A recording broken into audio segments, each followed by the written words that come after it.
days or weeks. And that's why I was looking through like my camera roll the other day. There's a lot of crap in there. And there's a lot of crap in there that when you look at it is very, very, very evil actions by somebody for everybody that's in there. Because, and it might not be blatantly the racist things that somebody said. It could be just the way that they treat society. But how do you think Santos is going to handle this one? Do you think he's going to come online and he's going to say, hey, I messed up. This is what actually happened? No, he won't, because his lawyer won't let him say that. But that then questions what type of lawyer does he have? Because how would Santos handle this, and how does his lawyer let him handle this? Because yes, Bree did hire him for Santos, which we're going to get into in a second, but Nicholas Rosenberg, I mean, he's a special one by himself. So before we move to Nicholas, let me just thank you all again. I appreciate you all for showing up here on a Monday. And it's one of those scenarios where making sure that you are letting me know what you like, what you dislike, what we need to talk about, because you built the content for this. But Nicholas Rosenberg, this is a guy that I hate to say I was laughing, but when I saw the video on Saturday, I guess it was, when Bree was sitting in his office, I forgot there was a red button there. When Bree was sitting in his office and she said, this is my lawyer. I remember all the IG videos I watched of this guy going like this, because I'll give him the credit that I'll give this story and him the credit that I won't give the treasure troll. So the treasure troll went to court, 4 times? Did we ever once see any TMZ, Corpus Christi News, any type of paparazzi standing outside a courthouse? I'm pretty sure I saw most of these clips of her going to court, but I don't ever remember seeing one. I don't ever remember seeing one, exceptions of the one young lady who did a great job covering her in court. This is a statement she made. I didn't realize how short she was in those glasses. I almost lost my shit right there. But I only know of one person who wasn't even an official news correspondent to go to her case. But Nicholas Rosenberg has covered some very famous cases. He's dealt with some things inside and outside the Mexican mafia and the cartels and things of that nature. But here's the thing. Why did Bree pick him? Was it because of the social media presence that she was... Now, don't get me wrong. He's been practicing since 2004. He had a strong legal practice. He is well represented in the community of Los Angeles. I'm not saying that he's not qualified. He is actually a criminal defense attorney that is very qualified to handle this case. But why did you pick him? And the only reason I ask that is because you got a guy who has his own little podcast. He's got 54,000 followers. He's got a social media presence after every one of his court cases. Is that today's world? Is that where we see everybody these days? I mean, it's not something that's not uncommon. There are plenty of lawyers. There are plenty of doctors. There are plenty of different type of professionals that come on here every day and talk about their profession. But it's just ironic that the lawyer that she picks is the one with the loudest social media voice that I've seen. Except when you're talking about like Murphy & Murphy, because we're not talking about a accident case here, or a husband and wife law firm, if you know where that is, and Raffi, if you know where that is, and things like that. But we're talking about LA. I mean, it's a social media lawyer who is saying, okay, I'm going to take this case. And the one thing that I heard, which I can't confirm nor deny this is a fact, but somebody made a statement about when he was walking into the courtroom, walking away from Bree, said, making sure you get me that payment. Doesn't she still owe her other lawyer from the other case a bunch of money? I'm just saying there's a lot of things about the relationship with Bree lawyers and their inability to pay things on time and properly that I guess we now have to start talking about, because this isn't something that just goes away. This has now become like the Three Musketeers. You're going to have Bree, Rosenberg, and Santos. But you have to remember the one combination. So Bree hired Rosenberg, but Rosenberg technically works for Santos. Bree, if this case ever gets brought back, the court could become a witness or is the complainant. She's involved in this whole situation. She at some point, Rosenberg at some point is going to have to look at Bree and say, Bree, we can't talk anymore. I understand that you've paid me, but the only person I can talk to is Santos. Which also you have to look at, I don't understand how certain things need to be prepared for in the future. Whoa. But if you're taking something, I don't foresee something, and I don't know if this lawyer is just, he could be the shit and he could make everything go away. But I don't foresee an attempted murder charge just going away. Just somebody waving a magic wand and saying, poof, it never happened. We have a case on national that's taken now national coverage, and our officers had the wherewithal to assume or call it, or they called it. They identified it as something. They were the trained professionals and said, this is what it is. And you're just going to let it walk. I mean, maybe? I highly doubt it. I mean, I'm not trying to say I'm Judge Wapner, Judge Joe. Definitely ain't Judge Judy. Got the wrong genetics for that, but it's one of those scenarios where you say, okay, how does it just, well, no, it can't just disappear. There is no way that it actually just walks away without something coming out of it, whether it goes down into some kind of aggravated charge or whether it's something else. I personally, I'm not a lawyer. I don't play one on TV. I don't play one on TikTok. I personally think that this is coming back to hit him. And it's going to hit him at the time when he doesn't think it's going to hit him. It's going to be after somebody doesn't pay their lawyer on time. He's going to be out joyriding in a car, and he's going to have a 2K karma moment. He's going to get stopped, and they're going to say, hey, sir, you have a warrant.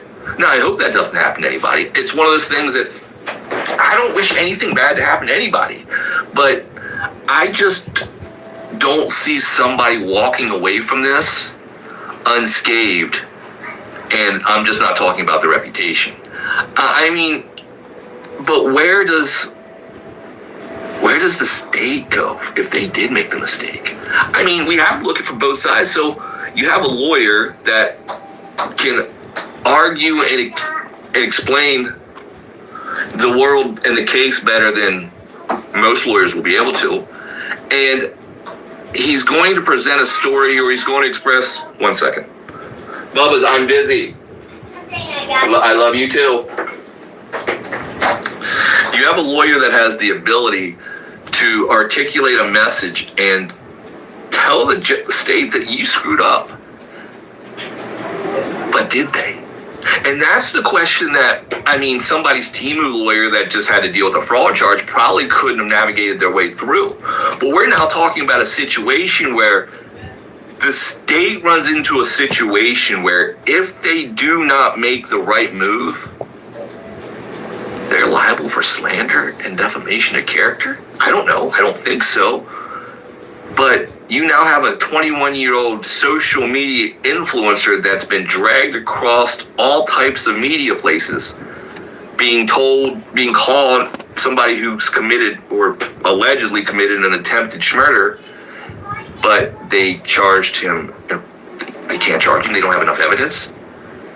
So what happened from the time that the call was made to the time that he went to booking, that they said, well, we have enough to put him in there right now? And that's where his lawyer is going to actually come into play. And that's where it's one of those scenarios where I truly don't know where it's going to go from here, because as I sat here and thought about this conversation that we were going to have about him, I thought to myself, where in what world does this situation just disappear?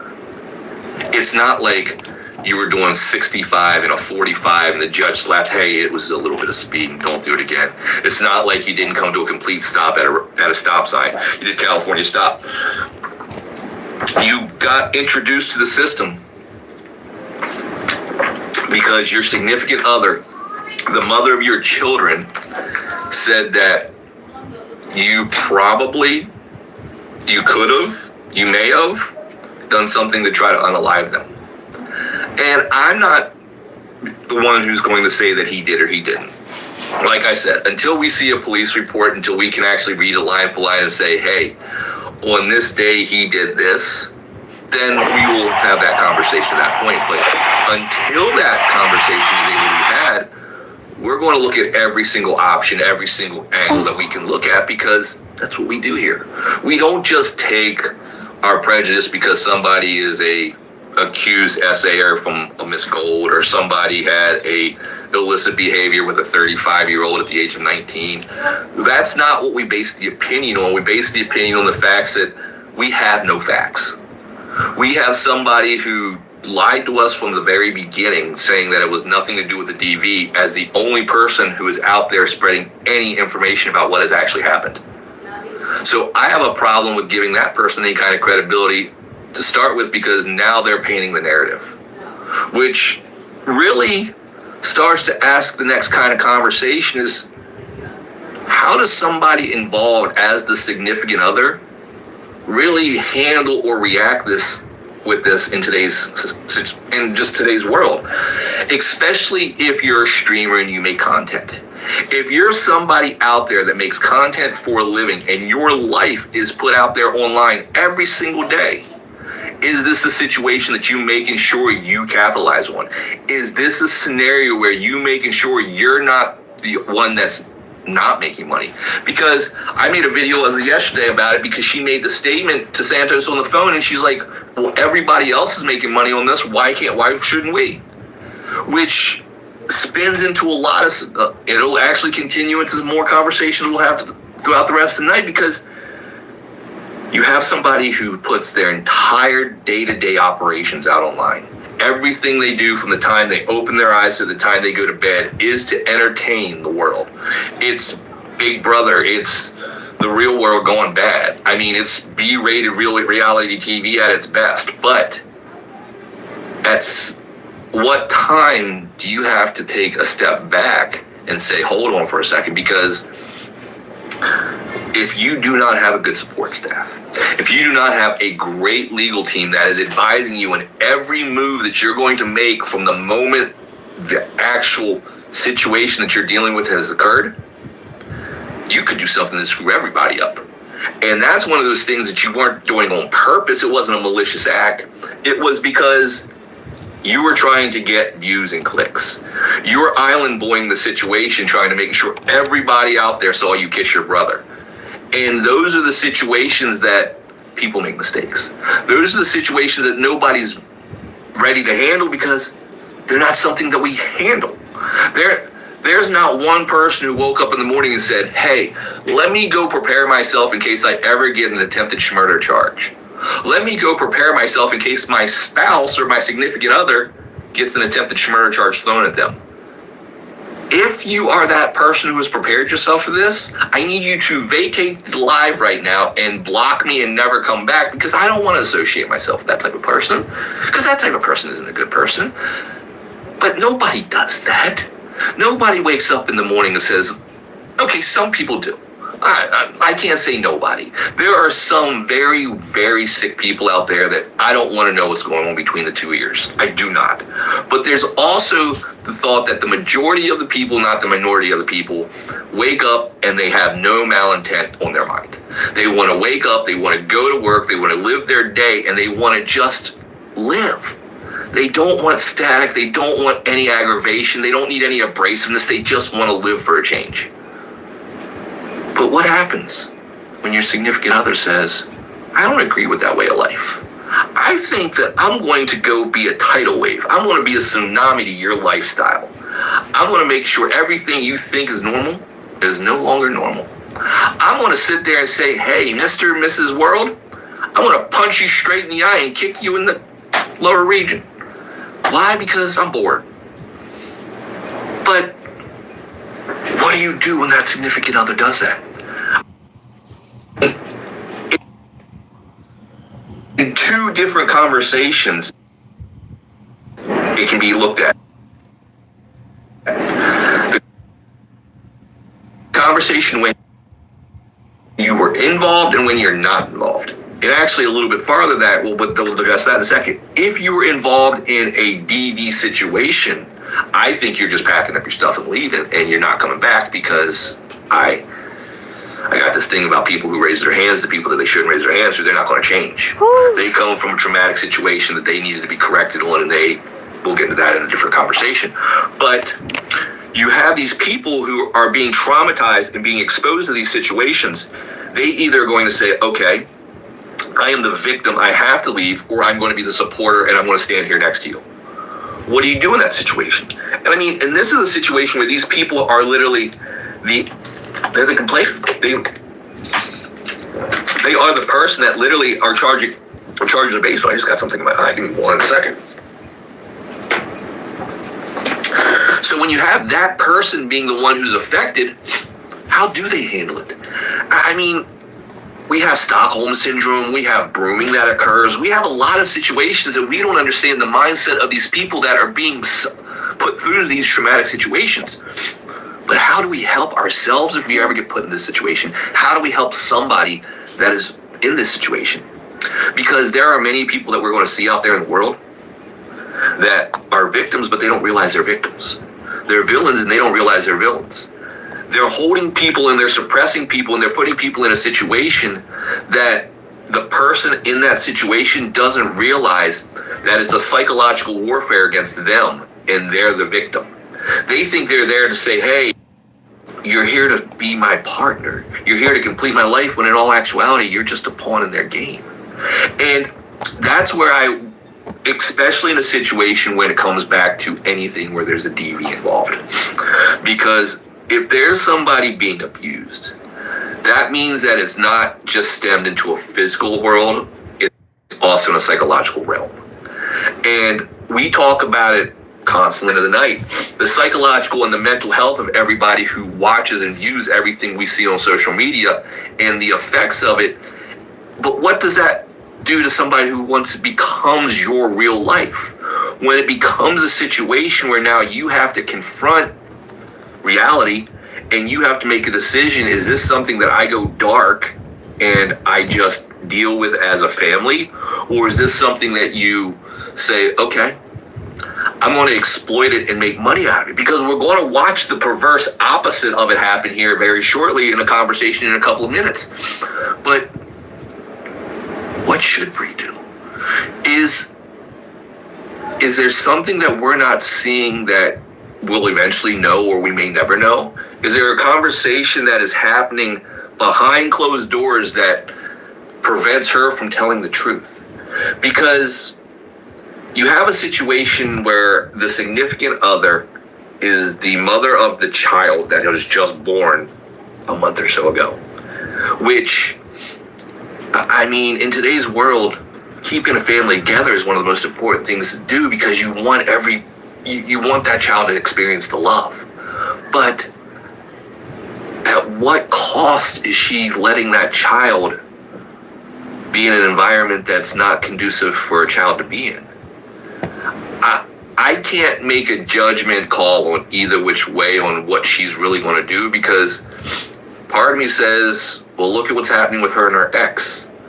But the other side of me says that that's a different situation, because technically in this story we're talking about right now, she's the victim. She's the victim that's being complacent about what's going on and supporting the situation and the person that created and that made her the victim. So, is there something that we need to address with her first?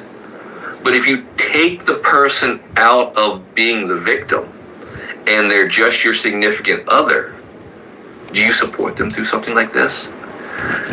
If it was some kind of charge that was not a malicious not an island type of charge? Is it something that you could support? If they got into a bar fight and they accidentally murdered somebody in a fight, is that something you would stand by your significant other and say, hey, it happened, you didn't mean it, I'm here? Or do you turn your back and walk away and say, you're not going to drag me down as well? I do really think that a lot of it comes down to the circumstances. I think a lot of it will always be the conversation must start. What was the reason? If you don't answer the why in anything, then you're kind of screwed up to start with. But why do you first go to your camera and start recording instead of, is that how people cope these days? Is that our new coping mechanism, that we sit here and we stare at ourselves and we're talking ourselves through what's going on? Or is it just something that we've normalized to a point that nobody wants to keep things to themselves because they don't know how to handle it anymore? They need somebody to say, this is how you're going to cope with the situation. And when you have a situation like this, who do you really trust in information and support? Because most people I know, or let me rephrase it, almost, I can't say everybody because I don't know everybody's past, but most of my inner circle, they've never had to deal with a murder charge. They've never had to deal with anything maybe more than a Dewey or something like that at court. But it's one of those situations you can't prepare yourself for. So how do you handle all aspects of it? As a significant other, do you think that you could just say, let me just first preface it, as a significant other to somebody who is a content creator, could you let a traumatic story that affects your life not be covered by yourself? Could you let the world exploit your situation for their own profit without you getting a penny to gain? And I'm not saying that the world shouldn't, but look at it from the beginning of time when it came down to the news. The news is always going to report what happens. They've never cared about what society's income thought process of their story was. The newspaper has not given a damn at any given point whether their profitability affected you. From the time it was 25 cents to whatever a newspaper costs today, they don't give a damn. So if the news is out there, should the people affected be able to gain, and should they gain? Especially if everybody else is reporting on it. Because we're going to get back into it because it's kind of irritating to me as well, but the whole Dalton and Sacco situation, because it's a conversation where it's no different, and everything we're talking about just compiles and stacks upon itself, because it's another couple that puts every single thing that they do out on the web and the apps for the world to see. And in Bree's situation, it's a lot different because it's a court case. It's one of those situations where before it was just her riding around in a car, her doing shopping, her doing baby stuff. I don't even know what their content actually is. Let me be real about that, because I only watch the clips and the segments that you all send me, and that's enough to react and say there's some opinions about her that I will not discuss on this conversation today, and we can discuss at a later point if we want to have a whole conversation about her as well. But her activities and her actions are very questionable. And it's one of those things that when you create content, where do you draw the line? It's like Dalton and Sacco. So we talked about this starting early last week. I think it was last Monday, that you have a guy who came on the internet and he paints this sob story for the world about all the sadness that he's going through in life. I commend him for being able to do that. That's something that's not easy for anybody to stand in front of a camera and say, hey, I've been sad, I've been weak, I have not been the strongest person. Commend you for that. But when you allude at the very end that your partner in crime, the person that you've been with since day one on these apps, isn't there, and you don't give people closure, you have the world then start asking questions. And the world did ask questions. The world asked a lot of questions. What's going on? And just like the internet does, the internet all of a sudden does stupid shit. All of a sudden you have people claiming to be their neighbors saying that there was a DV situation in their story. There was somebody moving out of the house. There was somebody just being a bad person. Can't confirm nor deny any of that. Because the only thing we can confirm or deny is the fact that what I initially thought was going on is being played into. Because he then comes out and says, I made these videos, and yes, I made $50,000 on these videos. Or he made $36,000 the first video he made. And then he came out with a second video saying, I made $70,000 out of the week. And he goes, but what I also did is I was also like Robin Hood. I helped all these little creators make money. I helped this one little lady get her first 1 million view video. At what cost? At what cost does marketing become exploiting the public? Yes, conversation, controversy, and chaos creates clicks. But like I said prior, at what point are you manipulating the audience to make sure you get $70,000? What point is you getting $70,000 and you put it into a tax bracket that most people will never dream? You're making somebody's yearly income off a couple videos. And now you want to dangle it in their face? I'll give you credit. It is great marketing. But bad marketing that makes money is still bad marketing. It's a great marketing because you understood how marketing works. You understand how to draw somebody in, how to get them socially attached to you, how to draw and play the violin to them, and then how to exploit the situation. But it's that last part that gets you. You've exploited the situation because now, instead of just moving on, giving them closure and going on to your next bit, you're dangling in their face and acting like you're a superhero because of it. And yeah, you're not doing anything wrong. You're just doing the social media game. But let's ask a stupid question because you stand there in public and you say it. Is that the image that in the representation you want to show your son? That I misrepresented what the situation in my life was to the world in order to make money. If you're okay with that, I'm okay with that. It's not my son that's seeing this. It's not my social footprint that's creating this. You've got a lot more people that are supporting you saying that you're doing the right thing. I'm just asking the question. At what line do we put in the sand that says, okay, we have to draw a line where we can use this content, well, we have to have closure or it's unfair to anybody because now you're taking my money under false pretenses. Now, I'm hoping that this is helping you get through this in a time where you might not be able to perform your normal videos with the normal cadence that you did before because you're depressed. And we understand that.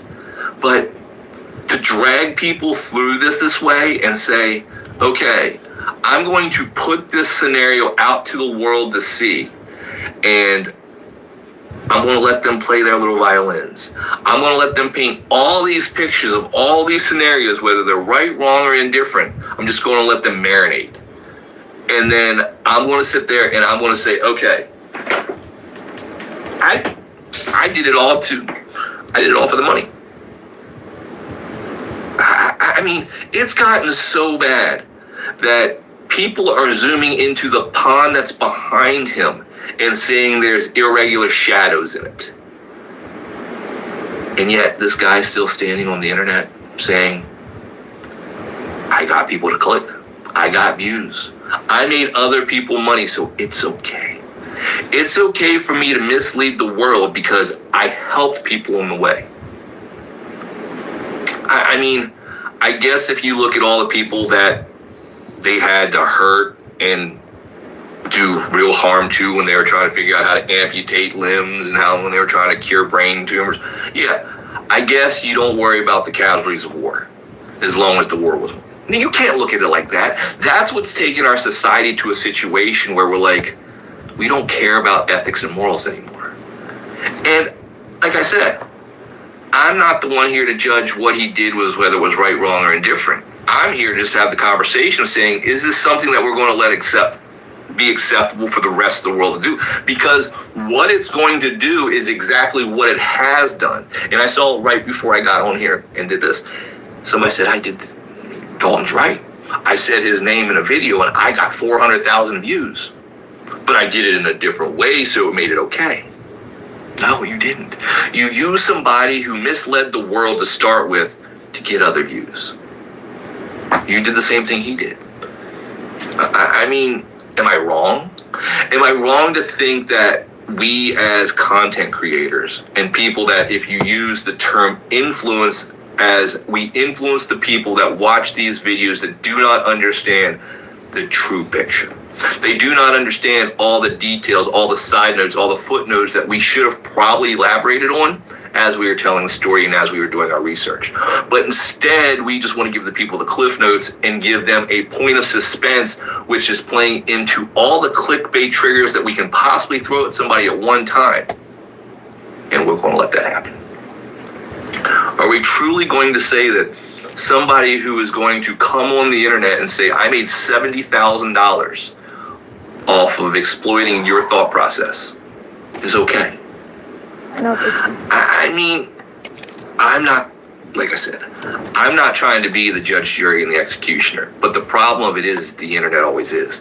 The internet is always the one who's going to sit here and say, this is what this guy did. Let's do this. And most of the time, there's never a conversation about it. Most of the time, it's just a jerk reaction of somebody saying, I don't like what they did, block. We had that conversation about Sean Gatzla a week ago. Somebody put up $700,000 of money. Built, I mean, you can call them sheds, you can call them trailers, you can call them houses, you can call them whatever. Built structures with $700,000 of his own money. And it's all his own money because there was, to my information, there was no GoFundMe. But get to do the little puzzle piece.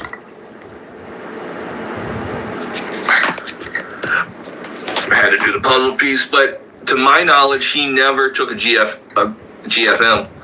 But he stopped doing the project because it was a financial drain on him at this point. Internet came for him. Other people came for him. Is it right for him to be dealt with or canceled because he chose not to spend his own money to continue a project? How many businesses have closed? How many projects have been started that were never completed because of financial restraints? In today's economy, lots. Today's a lot more will be canceled than they will be completed because of financial restraints. But at the same time, where do people draw the line at what they show to the world and how they explain it to them? In Dalton's situation, the biggest conversation will always come in that you started with the malintent. And that's what I think bothers me more than anything else. When you start a video that says, I've been sad, you immediately are going into the sympathetic thought process of every single person is going to have empathy for me because we've all been sad. We've all had to deal with something that was very hard for us to talk about. So now you're playing with our heartstrings. And you're going to go through, you're going to hit on multiple different drums. You're not just going to hit on the best friend passing away. You're going to hit on the mom having the big C. You're going to hit on all these variables, all these different scenarios, so that every person who could watch your video finds somebody that they could relate to in your sob story. And then the people that have based your entire viewership off of the two of you, you're going to say that somebody's missing. And you're not going to leave any kind of statement about what actually happened. You're going to let the internet do what the internet does, and it's going to fester and it's going to create its own thought process. And then you're going to have the audacity to come back in and say, I made $40,000 off of this. Oh, I made $70,000 off of this now. And what I did was make you all watch me. What I did was I made a lot of other people rich. I mean, we could take it to the flip polar ass side of the world right now if you really want me to and say, okay, it's no different than somebody sitting in a place in Washington, D.C. saying I'm making all these other people rich when a majority of the people that are listening to him say that are all struggling. There's no difference. It's when you start taking away from society and you start exploiting the conversations with people and making them so that you're the one who's only gaining. You're the only person that is actually receiving any kind of true compensation out of this. Because the people that are gifting you and the people that are giving you things, they're giving you their hard-earned money. They're giving you their other people in their lives opportunity to have a better meal, to maybe go see a movie. I mean, have a little bit of relief. But yet, because you come on here and you put this sob story out there, you have everybody now listening to you. You have everybody saying, hey, I'm so sorry that you went through this. Let me help you. Is that wrong? Is that something that we're going to have to accept? It's going to become normal across the board to everybody, because it's not just him. It's not just them. It's everybody, it seems, that wants to play with everybody's emotions. In a time where we're dealing with more mental health issues and more people are trying to exploit that statement than any time else in our lives, we have people wanting to toy with everybody's emotions. They want to bounce it down the street like it's one of those little rubber gumballs that you used to get when you were a kid. But is it us that are allowing this? That if we put a stop to this, if we stop giving them the platform, will it go away? Or will we just find out they were the lesser evil? Will we find out that they were probably the best case scenario and now we've got option B, and option B is a whole lot worse than option A was? Is that something we have to start worrying about? Is that a situation where we're now dealing with content creators truly being the next pulse of society, being the directional compass of where everything's headed and how we react on things? Please tell me no. Please tell me that's not what we're going to deal with, because I can't. I can't think of a world that's acceptable where I go to bed and I wake up in the morning and I wake up and the treasure troll is actually a role model to people. And I get scared because it's not far-fetched because of how much delusion is floating in this world right now. The relevance of people and their desire to be relevant supersedes the common sense that we had growing up. I make reaction content. I make commentary about a lot of situations on this app, whether it will be the treasure troll, whether it be the Adriels, the Getchels, whoever it may be.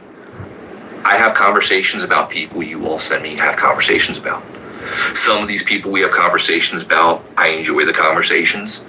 I just find it so comically relieving that somebody is this ignorant, just as the world, that I try to figure out how to make my fan higher. Things like that.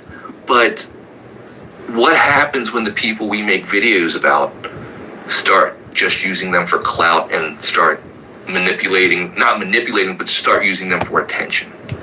Because by themselves, they're not getting any attention. By themselves, they're putting out this message to this world that nobody's really watching, exceptions of the people that are criticizing. But once you have a platform that exposes people to people that are doing evil, that's a lot larger than just some people's platforms, they take that as a sign of being famous and not a sign of being infamous. They start using that as something, hey, look at me, I'm being talked about on this page. Do you just stop it at that point? Are you then we had this conversation Friday, but do you then just take a platform away from them? Do you have a conversation with that person that explains to them, hey, you're not understanding? Or do you just walk away because at this point you realize that there's nothing you can do to change it? Because there are certain people on this platform that as long as their name is being said, that's all they care about. And you can call the treasure troll that way. You can call a lot of people that way because they all share that same trait. They all don't care how their name is said as long as it's being said. And that's scary. I mean, when you don't care about your reputation and all you care about is the conversation that somebody's having about you, that you're in it, there's some problems there. There is some self-esteem issues and there are some competency issues there that we probably should talk about, but I'm not qualified to have that conversation. I need to give you that number to like 1-800-telehelp or something. But do you continue to have those conversations? Or do you realize that regardless of how much you think you need to talk about somebody, you know that you're actually being a double-edged sword to yourself? You're providing them the platform that if you take it away from them, it'll starve them out. It'll give us the situation where they're no longer relevant and they're no longer here, and we now can say we actually did it the way we should have done. Because I've watched a couple of creators in the last couple of lives in the last couple of days that they've actually said that. They're like, well, if we don't just cut them off, they're going to always be here. But they were also watching them on their live while they were saying that. So it's kind of a double-edged sword. You have to always keep people aware of somebody's behavior. As soon as, if you took every single person away from the conversation would start to overrun. It's like those weeds. If you don't keep pulling them, they're going to start overgrowing. So where do you draw the line though? Because we're getting a point to a couple of these people where they enjoy being talked about way more than they should. And I don't understand in what world that makes sense to them, but if somebody is putting out information, and it's just not me, it's all the people that are like me when it comes down to reaction. If you're showing somebody constantly doing something that is unacceptable in the eyes of 85% of the society, don't you think you should probably change? Don't you think there's something that it becomes a you problem, not a them problem at that point? Because it can't just be a pick me thought process anymore. It can't just be these people are so, well, I guess it could be. I mean, I guess it could be the fact that they are so deprived of attention throughout their entire existence that they will do anything just to have their name said by somebody else. They will do, and we see it every day. They will say, do, and express the most absurd thought processes just so people talk about them. They don't care. They don't care who they talk about, what they do, whether they're, I mean, because I've seen some bad things in the last couple of days. I've watched people talk about people's races, their disabilities, their passed away family members. I've watched people say some of the most heinous things about people that they don't even know, just so somebody will make a video about them. And is that what some of these people truly, and is that what some people truly want? Is that only way to get rid of that type of situation on this app? Is just to not talk about them? Is to make them irrelevant as they actually should be? Because my other real problem being is that some of these people, how the hell do they get the followings that they get? And I'm talking about some just people that you look at them and there is no way in hell they should have more than 100 followers. Because if more than 100 people were in the room that thought the same way that person did, that whole room should have been caught on fire. But you sit there and you ask yourself, where do you stop? What do you do in order to say, okay, this is enough? I can't expose my community that I've built to these people any longer, because just like we saw last Friday, somebody right before the live started decided that they're going to be a real smart guy and they're going to create a fake account that looks like this account, and they're going to then communicate with you all through the chat. And I don't think that some of these people realize that we see every message that comes through the chat. I saw every single person they tried to talk to. And I mean, people are desperate for attention. And people will go out of their way to have attention. And what do we do to stop that?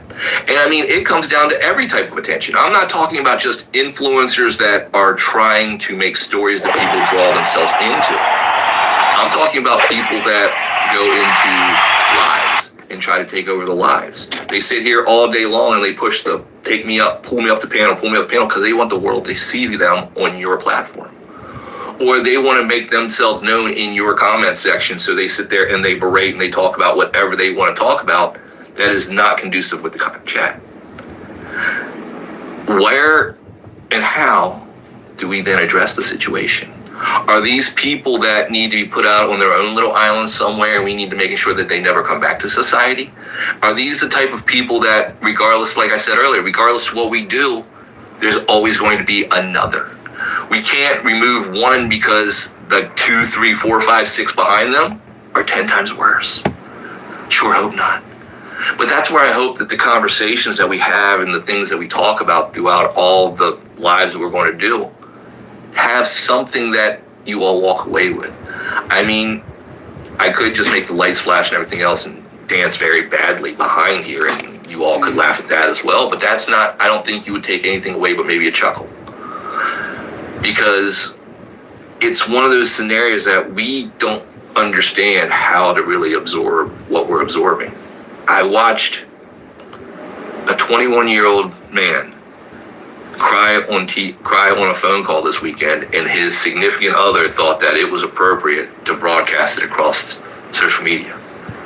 I then watched somebody tell the world that they scammed him for $70,000. Or, I'm sorry, that the videos that you all watched made them $70,000, and was proud to say it with their whole chest. And we watched a young lady literally sit there and say, hey, is it right for me to make money on my significant other being in prison or in jail? These are the scenarios that until we all logged on into an app called social media, we never, ever thought we'd have to deal with. Because certain conversations back in the day we never had. I mean, you never had people coming on the 6 o'clock news telling you that they were going to make $6,000 on the commercial they just ran.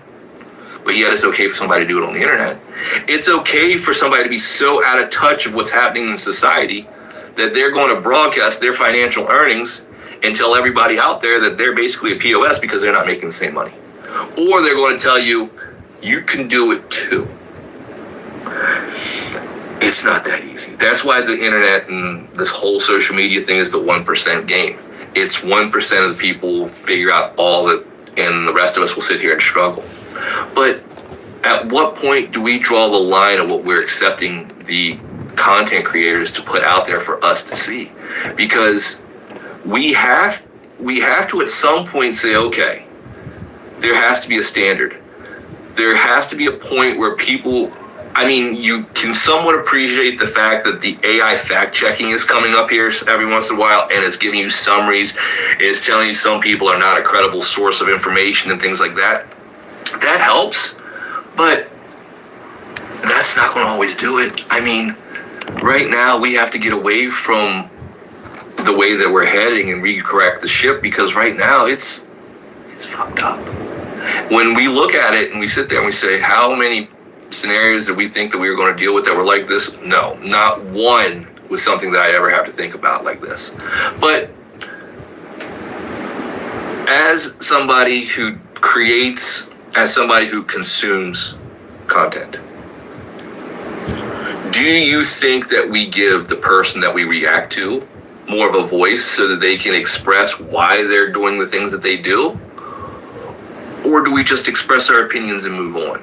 And do we stop lingering in the conversation points that we've been allowing to linger in? I mean, do we treasure troll? Do we just stop making videos about her? Do we stop saying these are things that we need to talk about? Or do we continue to identify the situation? You have to look at it from both ways. Because if we sit there and we just say, like I said a little bit ago, if we just say, move on, it's like anything. It gets worse. It's like a cancer. It just starts spreading. So where do we draw the line? It comes down to just like when we talked about on Friday. If you have all the information and you see somebody out there that's doing something heinous over and over and over and over, at what point do you stop just making the video and actually take any kind of actual action, whether it be called some kind of enforcement agency that can actually police them. Because, like I said, we're writing this manual as we go, because there is nobody that's ever been prepared for what we're going to encounter.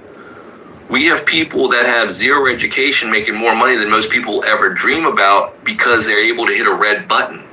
And some of them can't even articulate a sentence and they're getting paid somehow.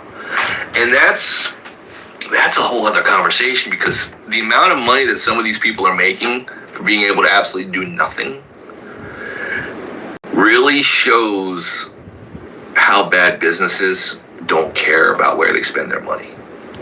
And in today's economy, if you're supporting these people out there, there's a conversation that we need to be had. But where do we draw the line? At what point do we say, okay, you need to create an actual footprint that says, this is how we're going to do things from this point on. We're no longer going to let somebody come on the internet and say, this might have happened, this didn't happen. We're going to demand closure. No, it'll never happen. You know as well as I do. We will never be able to say that there will never be a part 2. I had a conversation with somebody earlier today that was making a great video. The only problem was it was too long. It was too long because the attention deficit disorder we all have wouldn't allow us to sit through it.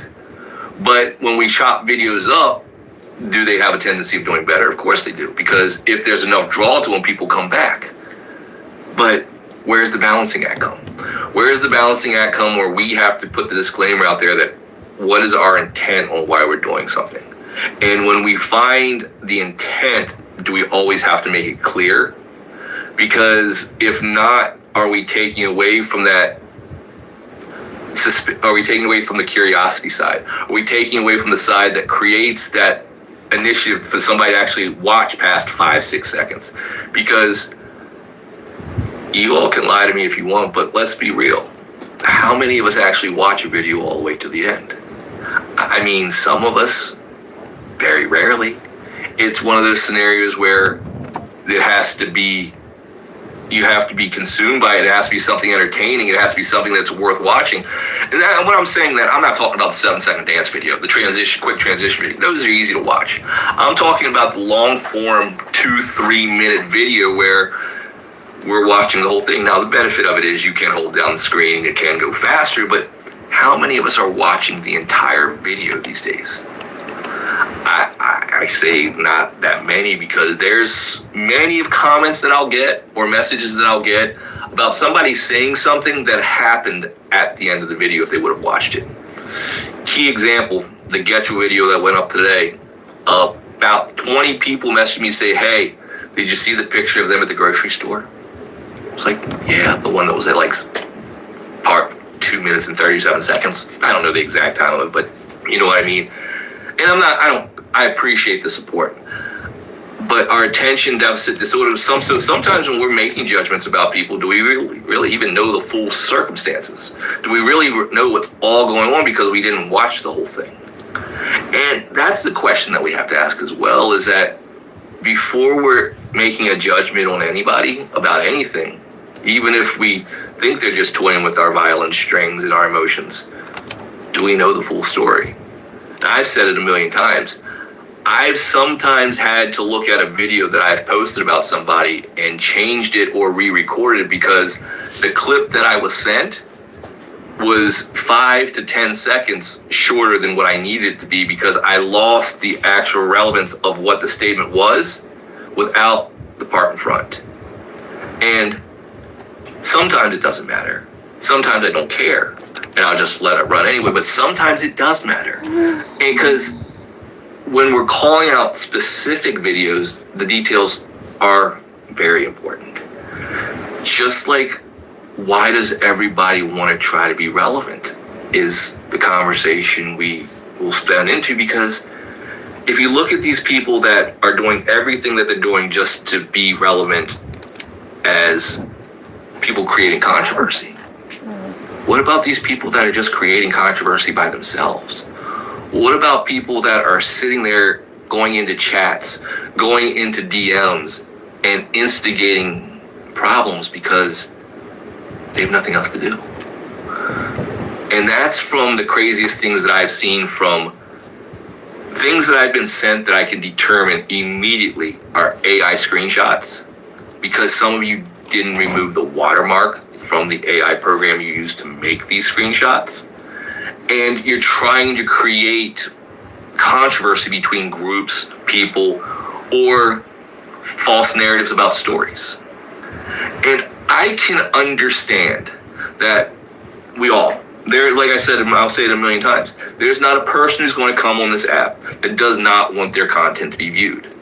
They do not want to become a conversation or a viral moment, because that's what these apps do to people. They want to become viral. But at what cost is that really worth it? Is it worth your integrity? Is it worth your credibility to make false allegations, to make false content, to just lie in general about anything on the internet? From whether it's going to a seafood dinner with your friends when you don't have any friends, and to be fact-checked throughout the entire live that you say this, just to be shown at the grocery store in the dress with your family at 2 o'clock when you were supposed to be at dinner. These are things that, why do people put themselves out there like that for an exposure point that they know is going to come back and kick them in the ass? Where do we say, okay, we're okay with you just being a human, or just being normal? Where do we say it's no longer just storytelling, it's just lies? Because that's the problem we're dealing with most of these people on the internet, is that it comes back to what we've been talking. It's them wanting to stay relevant or become relevant, and people's desire to do or say anything in order to stay in front of the camera.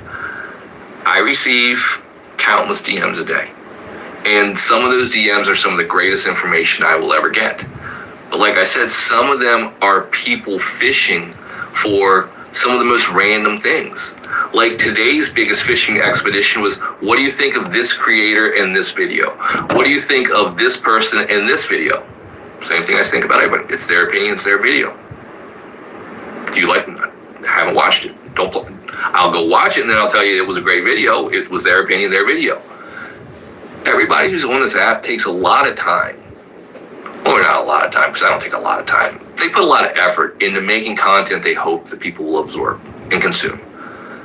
I'm not going to tell you that one content creator is better than the next. Everybody has their own little swing on things. But what I will tell you is that when there's malintent or there's a pick-me thought process behind it, then we need to readdress the intention of why we're making our content. Like, I'll say it a million times, the intent of this page drastically changed once I started having conversations about people doing things that they shouldn't be doing on the internet, because no longer was it conversations about just people eating and doing goofy shit, which those were much happier days. Less mental anguish those days, but at the end of the conversation will always come, it's not as meaningful of a conversation. But there are places for those conversations as well. Don't ever get me wrong there. But when you have these people who just want to put content out there, you gotta support them. You gotta say, hey, that's a good take. That's a good video. Go like, share, and comment on it. Don't let somebody else judge the content that you consume unless it's questionable content. And then there's probably a conversation that you both should have, is why is one of you consuming the content if the other person thinks it's questionable? Who's really wrong? Because, like I'll say it a million times, there's a lot of content that I consume or I watch that I question what I'm really seeing, because I don't think somebody can be that delusional. I don't think somebody can sit there and put the red button down and actually put that out there. Because, like I said, there's some people, I hate to ever defend her. The treasure troll is not responsible for what she puts out there, because all she does is make lives. When all you do is make lives and then people just clip her, she has no stop, re-record, let me refilter it, and try it again. But at the same time, when you make a mistake once and then you make it 17 times over in the same video or the same live. And then you have the audacity of saying, let's go education for education. And then your following video says that you basically failed out your education. There's a problem with your statements there. Now, that's just me. That's just one of those things that there's some content that we look at that we're very critical about, and we criticize everything about it, but it's not really content. It's one of those things that lives are the easiest thing to pick apart because they're live. There is no stop, rewind, re-record, delete. Oh, I don't want to make that video more. No. You're subject to however long you're sitting in front of this camera, and whatever you've put out there is going to be interpreted, cut up, chopped up, and thrown back out there in any which way it might be. And it's nothing that we can do to change that, but we also have to understand what we do accept and what we do consume. But where do we draw the line, and what is it with everybody's desire to become TikTok famous? Let me ask you a question. As you're watching this live, do you have the desire? Do you want to be one of those people that has a video that gets 1 million views? Does that ever cross your mind that says, I want to go viral? I want the world to know who I am? Or are you just on this app saying, I just want to consume. I just want something away from the normal grind that I can watch and enjoy and consume for a change. I don't care about the content that I make. If I put my dogs, my cats, my fish up there, it's what it is. Or are you that person that says, I want to go viral? And when you say that, are you also that person that says, well, I understand that it's a dog-eat-dog world out there. And I understand that going viral is one of the hardest things that somebody will ever do because you have zero control over it. All you can do is record your video and hit post. And hope and pray that the people on the other side of that screen actually are there to help you. And maybe you go viral, maybe you don't. But at the end of the conversation, is it more important that you go viral with the information that you're creating, or is it the information that you create resonates in somebody's head virally? Something that they're always thinking about. It's something that they can actually walk away from the live or the video that you posted up there and say, okay, maybe I don't have it that rough today. That person had it just like I did. I can do this. I can make it through. Or are you going to be that person who puts up that video that doesn't give a fuck about that other person on the other side of the screen who says, I made $70,000 this week on these videos that I clickbaited you with. So watch me go buy another Ford Raptor and I'll watch you all not be able to pay your grocery bill this week. But it's okay because you enjoyed my content and I made somebody else money. Who are you going to be? At what line do you go down the path of saying, okay, the road's going to split. I'm going to create content that is going to be meaningful, or I'm just going to create content that is just going to make me meaningful to myself and my family. No, don't get me wrong. There is not a person out there that does not need to take care of their family. And we all have to find different means and methods in order to do it. But if you blatantly, maliciously are taking advantage of unaware people, is it right? Is it right for somebody to constantly misinterpret the way that they're being judged in order for them to feed their own ego? There's a lot of conversations that will never have closure. And there's a lot of things that when you look at yourself, you want to say, well, you know, I'm just here to look at my phone and to watch a couple cat videos and see what the treasure troll did today, and then I'm going home. That's not the scenario. The problem of it is that that's not actually what happens. And I'm not judging somebody when I say this, but you need to go look at your screen time monitor. And you need to look at how much time you're actually on the app and how much time you're actually letting this app influence your day-to-day. How many times have you opened it up for just that random fix for 2, 3, 4, 5, 6 minutes? All of a sudden ends up to be an hour of doom scrolling. These are the moments that when you start to realize, my mindset, I'm kind of depressed today. I'm not the happiest camper I could have been. Fucking world feels like it's kicking me in the nose. What did you do for the rest of the day? You watched a bunch of people and you idolize them living a life that is not a real life instead of realizing what's important to you and affecting that change instead of changing to the next video. You all of a sudden said, I can't get out of this rut, but yet the shovel you have keeps digging it deeper because you're not getting out of your own way. We all do it.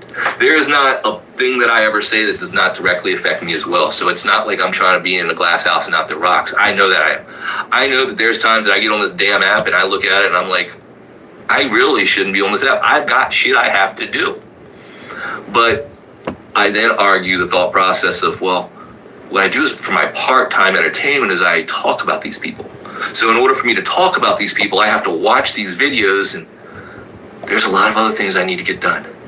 But there's also times where I can sit there and say, I'm having a bad day, and I've been able to click on a video, and it's been able to bring me a smile. And it's been able to make me get out of the funk that I was in. So there is both sides of the fence we have to look at. But when we look at the consumer themselves and the content that they're taking in, a lot of the content, like we'll always say when we start these things, we just don't understand what the hell's actually going on. There's so much backstory to these things that we are unaware of is actually going on that we sit there and we're just like, I'm going to say this and it's the most far-fetched thing I'll ever say, but in some perverse world, somebody's going to click on the internet and think the treasure troll is actually a decent person. And I know for a fact that anybody who's actually watching this live for most likely understands that the treasure troll, exceptions of the treasure troll that's probably watching this on her other phone, thinks that she's not a good person.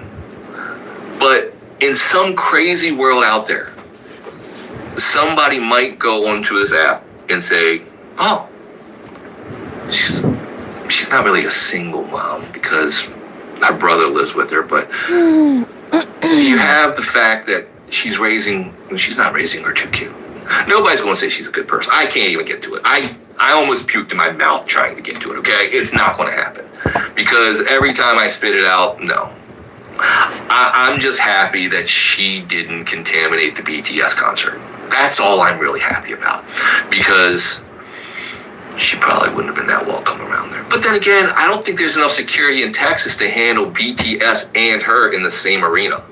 I mean, wow. That would have probably needed the National Guard for that one. But when somebody looks from a 30 mile high view down, they'll just see her bald spot. Never mind. She's still not a good person. But you have to remember when we sit here and we create content, a lot of times we have no idea how the perception or how it's going to be perceived and how it's going to be taken. Because like I'll tell anybody, I don't take a lot of time. I don't put a lot of editing in, so I'm not going to.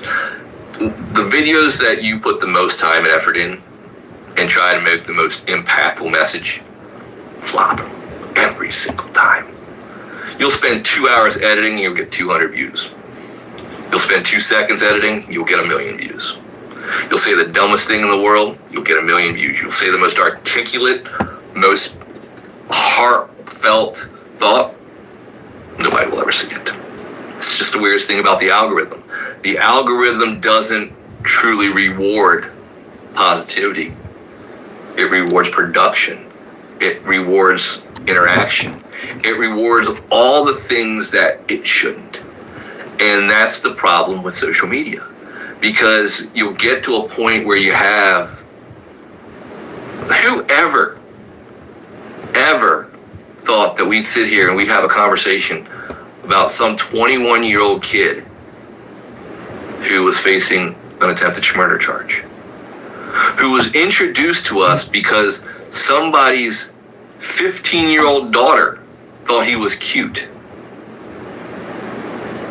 Yeah, that's something that as I sit here and I think about this conversation that we've had and what we've been talking about, we go back to what we had on Friday for those people who don't understand, and we're going back to the Santos things, not to double back and anything else, but that's how crazy social media has made this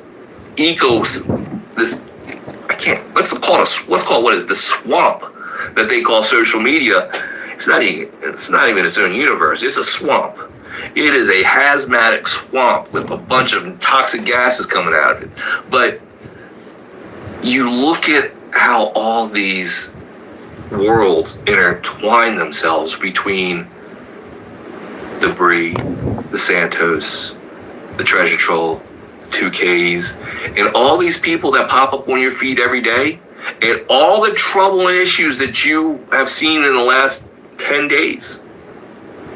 They're all associated with each other in some way or fashion. They were all together at one time. They all come from this world of this new generation of people that, and Ash shouldn't even be there. Ash is old enough to be every one of their mother, but you're now in this universe where these people are experiencing life-changing traumatic situations without any kind of life skills, without any person there to truly give them the right direction. They don't even have a guy standing there with a yellow cone saying go down this aisle. They're going blind. They're trying to go down the Autobahn at 100 miles an hour with a blindfold on, and it's not going well for them at all. But we're in a universe where this is what we're having conversations about. Now, mind you, there are better conversations than some of the negativity out there that's floating that everybody else is talking about, because if you want to talk about that, I mean, channel, whatever your local ABC, NBC, CBS, Fox channel, just go watch that.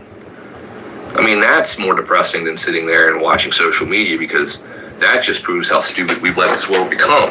But we now sit in a world where our day-to-day conversations are about people that, if given the proper support, proper mentorship at an early age, are most of these situations that we are having conversations about avoidable? Would most of these conversations never even exist because they might have had the right influence that says that they never take these paths? Now, like I said, I'm not the pillar of perfection, nor will I ever say I've never made a mistake. But I was also made very aware of all the mistakes that I made by people that supported me. My mother and my father, they said, you're a fuck up, but this is what you did wrong, or we think you should do this. But were these situations could we have created a better situation for these people if they would have had the proper education throughout the world and preparation for social media? Or is it the fact that social media is putting so many people in a position that they are ready for, that it's just going to get worse? Now, it's not as bad as it was when I first got on this app. When I first got on this app, it seemed like every single person that I saw was some kind of TikTok shop billionaire. That seems to die down once everybody realized they were buying Temu stuff directly from TikTok. But where does the preparation and the education come for people online? People that are social media creators. Now, if you want to take it to the farthest extreme, you could always just go attend you could always go get a degree at the Arizona State University. They now have a bachelor's of science in being a content creator. I sure hope that class is a lot more in depth of editing and things of that nature, not just this is how you hit a red button. Because here's the greatest thing about college, for those who might agree or disagree. Rodney Dangerfield said it the best in Back to School. And yes, I'm old enough to remember Back to School. Most professors that run a business class have never run a business. They're teachers. Those who do, those who can't teach. Love teachers. My mother was a teacher, don't get me wrong, but there's a reason they're a teacher. They're able to articulate a message that people can absorb and use and then create people. They can't create things themselves. But where do we and how do we prepare people to become content creators? How do we prepare them for the social pressures that we're going to put them through every single day? The fact that there's going to be some old Asian dude sitting in front of a camera criticizing what they put on the internet. Nobody. I mean, like I said, there's not one person who wakes up in the morning and says, hey, I want to go get criticized by that guy today or that gal today, or somebody's going to make a video about me today. I get videos made about me all the time, and I still don't know how to handle them. I know that they're just trying to get their clicks. I know they're just doing what they do like I do. But it's still weird. It's not something that any of us are used to dealing with. So how do we... Are most of the situations that we're dealing with because we are at a point where the people that are in front of the camera don't understand how to deal with the stress that they're going through? They don't understand how to deal with the fame, if you want to call it fame. They don't know how to deal with the infamy, if it's infamy. All they're doing is just trying to live and survive. So if you take it to the other side of it is that if all they're trying to do to survive, then can we really judge them? Because it's just like the guy who works 9 jobs. No, it's not. That guy has the heart of a champion. He's done. But they're just trying to provide. Can we take it or judge it any different because it's the 2026 grind and not the 1996 grind? I mean, is that where we have to start to differentiate the way we opinionate ourselves on these matters? Because any way I look at it, and every person we've talked about today, I look at it and I say, how did we start? Where did this all begin? And every single one of them started at like some kind of what would have been presumably some innocent situation. A situation that wouldn't have seemed like they had malintent to start with. I would have never thought, like I said, I would have never assumed that a 19-year-old guy who, when he entered the ecosphere of Ash, would ever think that in 2 years' time that he'd be dealing with an attempted murder on his significant other or the mother of his child. No, never thought about that. I never thought that 2 rednecks from West Virginia that made some great, wholesome content from the beginning would end up being somebody with their own little private site who would then start maliciously and blatantly telling the world that he made $70,000 on the views of him pulling your heartstring. Never thought we'd have to deal with that. It's just like dealing with what we said about people who actually enjoy the fact that people talk negatively about them. People who don't have a problem with getting their name dragged through the mud because they like living in the mud. They understand, and is it that? Is it they've gotten to a point where they just have accepted that that's the person they are and they're not willing to change for the internet or change for anybody's opinion? Because we started talking about that on Friday, and I'm not really sure if it is possible. Is it possible for somebody who says that they've made changes in their life to truly demonstrate to us that they've changed? Or are we always going to be prejudiced to a point that we see them for who they were and we can never see who they've become? Because a lot of times what will end up happening is, we might think somebody changes, and then, like we'll say a billion times, the internet does what the internet does, and then another video resurfaces. Then all of a sudden that seated doubt of somebody being a good person is thought about again. All of a sudden that time period of where that person tried to redeem themselves is completely washed out because of that one statement. And are we being too harsh on somebody? Are we trying to be too critical on people when we're not enough on ourselves? And I can't say that's right, wrong, or I can't say I'm right or wrong, because I know that most of us are our toughest critics, but I know most of us let shit slide with ourselves that we would never let slide with somebody else because we aren't self-accountable. So when we have these people out there that have zero idea about how to truly interact with society, they've lived in their little protected basements for X number of years in their little safe spaces receiving their participation trophies. Who prepares us to deal with them? I mean, who gets us to a point where we can understand the perception of somebody who has never been told that they were wrong? I mean, I'm still trying to deal with it. I've not figured it out yet, nor have I gotten anywhere close to it. And I ask you all, how do you deal with it on a day-to-day? Because I struggle. I struggle with the thought process of people saying that they don't understand why we have rules and regulations. They don't understand that terms and conditions don't mean that you become a victim if you violate them. it means that you violated them. And a lot of times, like I said, it comes down into who's liable for this? I mean, when you signed up for TikTok or any of the other platforms, was there any kind of instruction manual and code of ethics, conduct, and things like that? Let's be real. I don't know I violated something until I violated something on this app. I get a message that says the content that you've created violates this community guideline or this. That's when I find out what I've done. I know that there's a TNC that we could all read, but has anybody actually read the TNC? I don't read it until I get a violation, and then I confirm what I did, and then I laugh at it and I say, yeah, right, and then I appeal it. But we don't know what we're doing wrong because we're all winging it.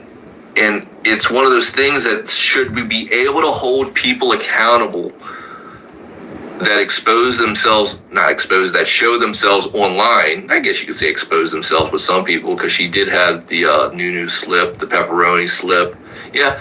So is it fair to say that when people put their lives out on the apps, that they don't realize what's going to happen next? Because let's be real, none of us do. There is not a person on this app that has said, I'm going to post this video and this exact thing is going to happen next. Not one. But that also leads us into the question, is how do we prepare ourselves for it? Because there is no college for it. There is no education that anybody's out there can provide, except I guess the ASU now. But what do you do for it? Is it just have these conversations? Do you continue to talk about the scenarios that are going to be confronted every single day the way this app is? I mean, I guess. But I don't know. I get so confused sometimes, because the moment I think that somebody can't say, do, or think of something any dumber than somebody else already has, that either same person tops themselves or somebody else comes into the pic, and you're just like, holy. And those are the scenarios that, I guess that's one of those things you can appreciate with social media, is we're exposed to a lot more information that we probably never wanted to start with all at one time. But it's a lot to digest. But it's those conversations we're going to have every single week and every single day that we have these lives, because it seems like every single day we have a new case study. We have a new person who's going to come in here and is going to say, hey, I don't really care how society views anything in the world anymore. I'm going to be like a bull in a china shop, and I'm just going to run my own way. Which, I mean, everybody needs to be their own. Everybody needs to be their own strong person that they believe in their own morals and ethics. But some of you are out there you're just going ham. You're just going crazy. You've got to a point where you just don't care. You will put anything in the world to get views and don't care about what it might say about you later.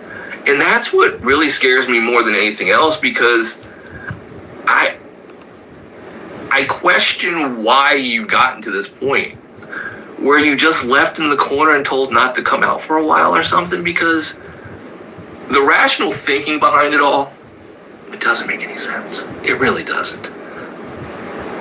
But ask yourself this. What do we do to prepare ourselves for the situations that the internet throws at us every single day? And where do you think this is all going to go next? Do you think that the charges against Santos are going to resurface? Do you think that he's going to have to deal with these again in the near future? Or do you think that this is just going to disappear and go away? I mean, I'm not really sure how it's going to end. Like I said a little bit ago, I'm pretty sure that an attempted murder charge just doesn't get brushed away. I mean, I could be wrong. I'm not a lawyer. I've just watched a lot of Law and Order in my life. But I don't see that going away. But do you handle it? Do you as a significant other handle it like she has and put it all out there on the world, all out there for the world to see? Or do you close the doors and you keep that private to yourself?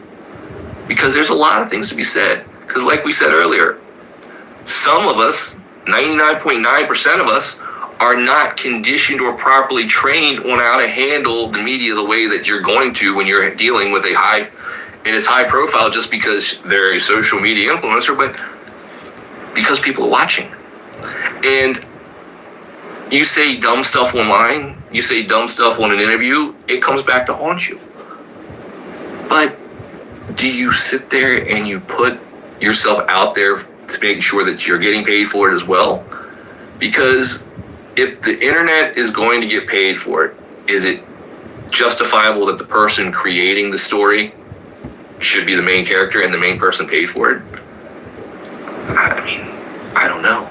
I don't ever plan on being in the controversy where that's going to be a conversation I'm ever going to have personally. But how would you cover that yourself? How would you sit there and say, my significant other just got arrested? Do I go to the internet or do I just go handle my business? And where does the internet really draw the line? Where do you say that you can't tell the world to watch something without giving them an explanation? Is it wrong for somebody to put $70,000 in their pocket because they clickbaited you? Is that something that should be addressed on every platform? Or is that just what these platforms are designed for? Is that where the algorithm wins? And I mean, I guess everybody wins if you think about it. The person who created the video gets the views and makes money. The people who are commenting and reacting to it, they get views and they might make money. The app gets engagement, shares, likes, and everything else, so they like it. So are you telling me that it's condoned by the app to lie to people, to misrepresent the truth, to hold back information that would actually give somebody a different opinion on a story than it actually is being presented? Who's really responsible? Who is the one that's going to be the one that says, this isn't right? This isn't the way the society is supposed to be. I don't know. I don't think it's me. I don't know. It could be you. I think that what is more important, that we have conversations that truly continue to ask, how have we gotten to this point? And how have we gotten to a point where people that shouldn't be influencing the world are influencing the world? I mean, I'm going to get a lot of hate for this, but there is no way in the world that you should ever say that somebody is called an influencer when they're not like a Martin Luther King, when they're not like somebody who's actually done something to create equity and equality to people. I mean, what is the treasure troll really influenced besides the SNAP and welfare system the wrong way? What have some of these people shown us besides that they care more about their financial growth than the community's gain? And I'm not trying to say that they're wrong. Like I said, they're taking care of their family. The app has allowed them to do what they've done, so I'm not the TNC police of the app. I can't say they did anything wrong, because technically, if the app sends them the money, they've not violated anything. But just because the app condones it doesn't mean it's not wrong. I mean, there's a lot of different ways you can look at it. But it's always going to be a continuing conversation, because to take one of her most infamous statements, at the end of the day, the conversation never goes away, because the conversation is always slightly changing. It's always slightly evolving to add a different entity to it that we weren't prepared for the day prior. It's always going to throw something out in front of us that says, when did I ever think that I was going to be dealing with social media content creators in the mainstream media over other people? If you go to any news source right now, all the top stories have something to do with the world of social media. And outside some things that are happening in the DC area, blah, blah, blah. But excuse me, those are the scenarios where between the Santoses, the 2Ks, the treasure trolls, and people like that, they're all over the news feeds, the Perez's. And it just shows how much social media has transcended regular media. But with that being said, it's created an environment that we are now being just absolutely inundated and saturated with all the chaos of this world, that we always have to make sure one thing. We ask one simple question as we come to the very end of everything. Are you really okay? Are you okay with everything that we've talked about tonight? Are you able to mentally handle the things that the world's throwing at you right now? Because fuck the shit we talked about tonight. That's just conversation we sit here for 2 hours to get away from the world. What about the shit that's actually happening in your life? Are you okay? Are you at a point where your back's against the wall and you have nowhere to turn? Do you have somebody to talk to? Do you have somebody that will give you the time that you need when you need it? Like I said, I'll tell everybody, I can't be there for every single person, but if you send me a message and I can answer it, I will. But if you go to a comment section of a video I ask, are you okay? You'll find people there that will support you. You will find people that will support you and you have no clue who the fuck they are, nor will you ever. But they will be there every single day for you. Because as much chaos as I will put out there on this app and as much shit as I will say, the one thing that I will always say is the most important thing is the people who built this page. Because I will say it every single fucking day. I hit a red button 2 years ago with no intention, with no plan. Basically lost a bet and said, let's go. And now 2 years later, what you all have built is a platform that I never thought I'd have. So Try to say this has helped me a lot. we're always going to ask if you're okay. We're always going to making sure that we provide an environment that you can come, sit, relax, entertain yourself, and get away from the world's bullshit for at least a couple of minutes, if not a couple hours. But what we'll also do is we'll always protect that space. I don't give a rat's ass who I block. I really don't. There is nobody in this world that's going to prevent the vibe for the entire community. But that's not the issue of the conversation right now. The conversation is really, are you okay with what's going on in your life? Do you have somebody to turn to No. in your life? Do you have somebody to turn to in that moment that is not? Is the world throwing shit at you when your life is not lifing? The life is not lifing. You got 5 minutes. Can I tell you what's going on? Being judged. That's what we all need. Because in today's world, we're taking on things that we never thought we'd see. 20-year-old kids get a temperature.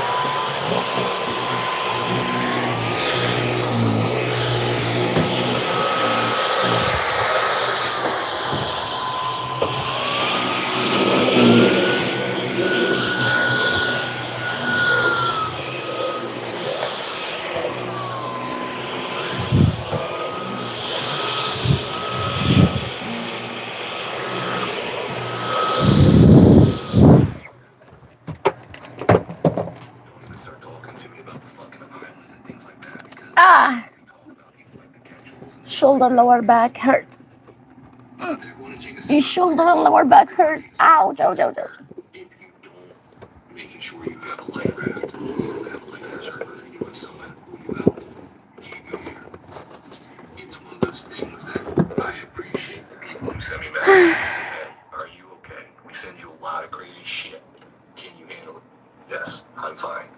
Unfortunately, I come from some very dark places in my life, and I've made it through. So, doing this for you all is the easiest part of my job. But don't let the little things become a big thing. Don't let something that you think that you can fight through become something that all of a sudden becomes overwhelming. Because I'll try this. it's not it's a survival. It's being able to hold your head up tall. You can be able to look yourself in the mirror and say, I'm proud of myself. I mean, you can do this towards my own people if you're losing the world. I'm smart enough. That's what you gotta be able to do. But you can't be fucking lying to yourself, man. You can't look at yourself and tell yourself that you're okay if you're not. We wear masks too many fucking times throughout the year. God sakes, we're like once a year.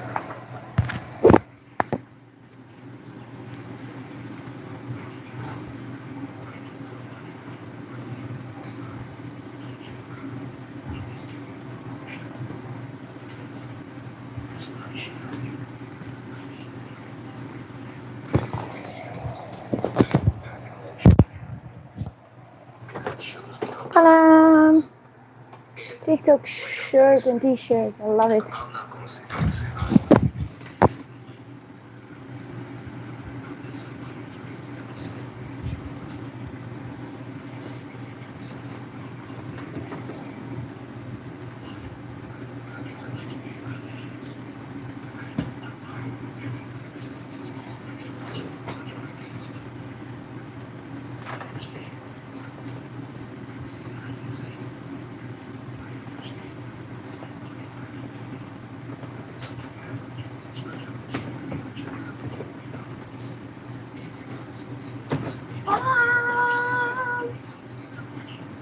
I love it.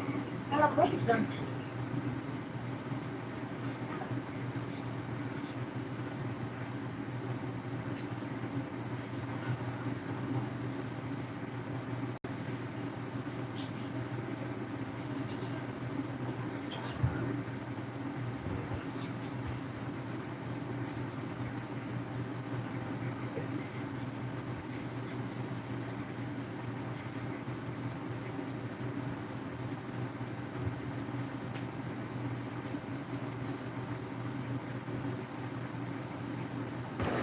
we don't know how we're going to handle it. So just always remember, if you need something, if you need somebody to say, hey, I was talking to myself the how whole do I time. handle this? Ask. Sometimes it won't be me. Some people think that for some reason, somebody that I'm I not, said earlier the live cut they because think I of don't respond to my messages. No, I do. because the battery died That's why on they're all me. having misspelled things of that Just nature because cut. I fat finger a lot of shit. But and I turned AI. I'll say it Then the multiple times. I microphone turned died AI on me off. too. Some of you all scare me because you had complete conversations with the AI chatbot, but we won't go into those conversations, nor will I put them out there for you. But if you have a question, if you have a comment, if you have a concern, let me know. Let me know what's on your mind when we hang up these conversations. Let me know what you need help with. Let me know what you've seen that you don't like. Let me know what video that needs to be addressed. Like I'll tell you always, I can't get to them all. There's a lot of rabbit holes. And the problem is I try to be a little bit thorough with some of these videos. And when we're trying to identify certain things, I have to go down the rabbit hole completely. And we'll just use the Getchels to start with, because when I went down that rabbit hole, that was, I think, 2.5 days worth of brain damage of trying to figure out what I was seeing was actually what I was seeing. And that then sparked into a series of videos, yes. But we want to make sure we're accurate and somewhat precise. Yes, it is just my opinion. A lot of it are purely allegations. Nothing is based on pure facts because I'm just watching a video. But I also understand how certain thought processes of videos that we watch are going to affect us mentally. So we always have to make sure. Are you okay? And where do you go where do you go when you're not? Is this the place? I'm not telling you it is. I'm telling you making sure you have the place. I'm telling you making sure you have a place to go to ask any question that you need to ask. When it comes to any social media concern, ask it. If it comes down to something that we've talked about, ask it. If you want my opinion on something, let's ask it. Just send me a question. Send me a comment. I mean, most of the time I'll tell you send me a DM because, let me be real, these lives going through 2,000 comments, Try these dresses now. now.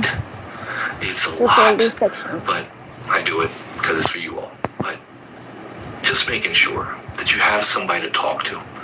You have somebody, you don't have to talk to them every day, but you have somebody that you know when you have that day that you shouldn't have had, that you need somebody to walk you through the rest of the way, that you can say, okay, let me send them a message. And thank you to those people who did ask for help the other day. I sure hope that you had a better weekend, because let me just tell you, I'm never going to tell you who they were, but there were people that were struggling on Friday, and they took the time out of their own day to say, hey, can you just tell me something? And like I said, I'm not the next fortune cookie, but I will take everything you say seriously, and I'm not going to judge you, because the only person that's getting judged really on this app is me. All right. Why? This dress Because my fit me. dumbass puts out 5 to 6 videos a day and says a lot of crazy shit. So like this dress here. I don't have a problem being judged. But if you need something, don't hesitate. Don't hesitate to look for somebody to help you. Because that moment that you think that you don't have help is that moment probably somebody's there to help you. Yeah, I And always as feel corny like as that might sound, it's kind of scary when you actually figure out how many good people are still in this world.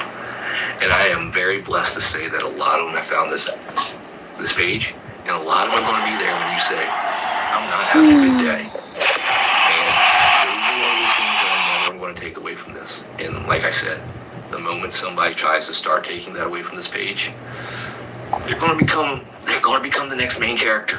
And it's probably not a path that a lot of them want to go down. But besides that, I don't really have anything else that I really wanted to talk about tonight. I guess it's really just preparation for Wednesday. It's a matter of you all knowing that I guess we can come back to the situation of saying, okay, Wednesday, 7 o'clock. If I don't know if I'm going to or not, I'll put this out there because I get messages from the East Coast and I really feel bad about you all because I know none of you are still up watching this. I'm going to put a poll up on the bulletin board when I hang up. I toyed around with it. Do we go an hour earlier to help some people out? I don't know. But Wednesday, let's get any questions. Let's get any comments. Let's get all the questions that you have for the Q&A on Wednesdays because we like to do Q&A on Wednesdays. We want to get as many of those in there so we can we'll talk about anything. But tell me what you want to talk about. Tell me who we haven't talked about that we still need to. There's, like I said, there's not a short, we'll never be short on people that we can have conversations about. It's just, are they relevant enough for us to have conversations that we can truly take something away from that everybody gains something from? Besides, if it's just a laugh, sometimes it's just a laugh. Sometimes we all just need a laugh. But besides that, I just appreciate everybody showing up because these are those scenarios that I never know what's going to happen when I hit a red button. All I can do is just watch the screen move. But I appreciate everybody showing up. We will do this again Wednesday at 7 o'clock. If I can help anybody with anything, don't hesitate to ask. And you all have a great night. Thank you so much, sir. Thank you. Oh my God, the live you did is amazing. Thank you. You did a very good job.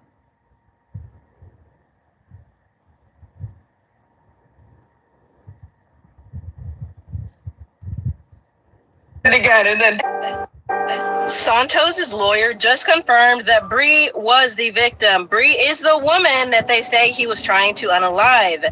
Let me tell you what we learned, because as much as they were trying to keep these details private, the lawyer pretty much settled.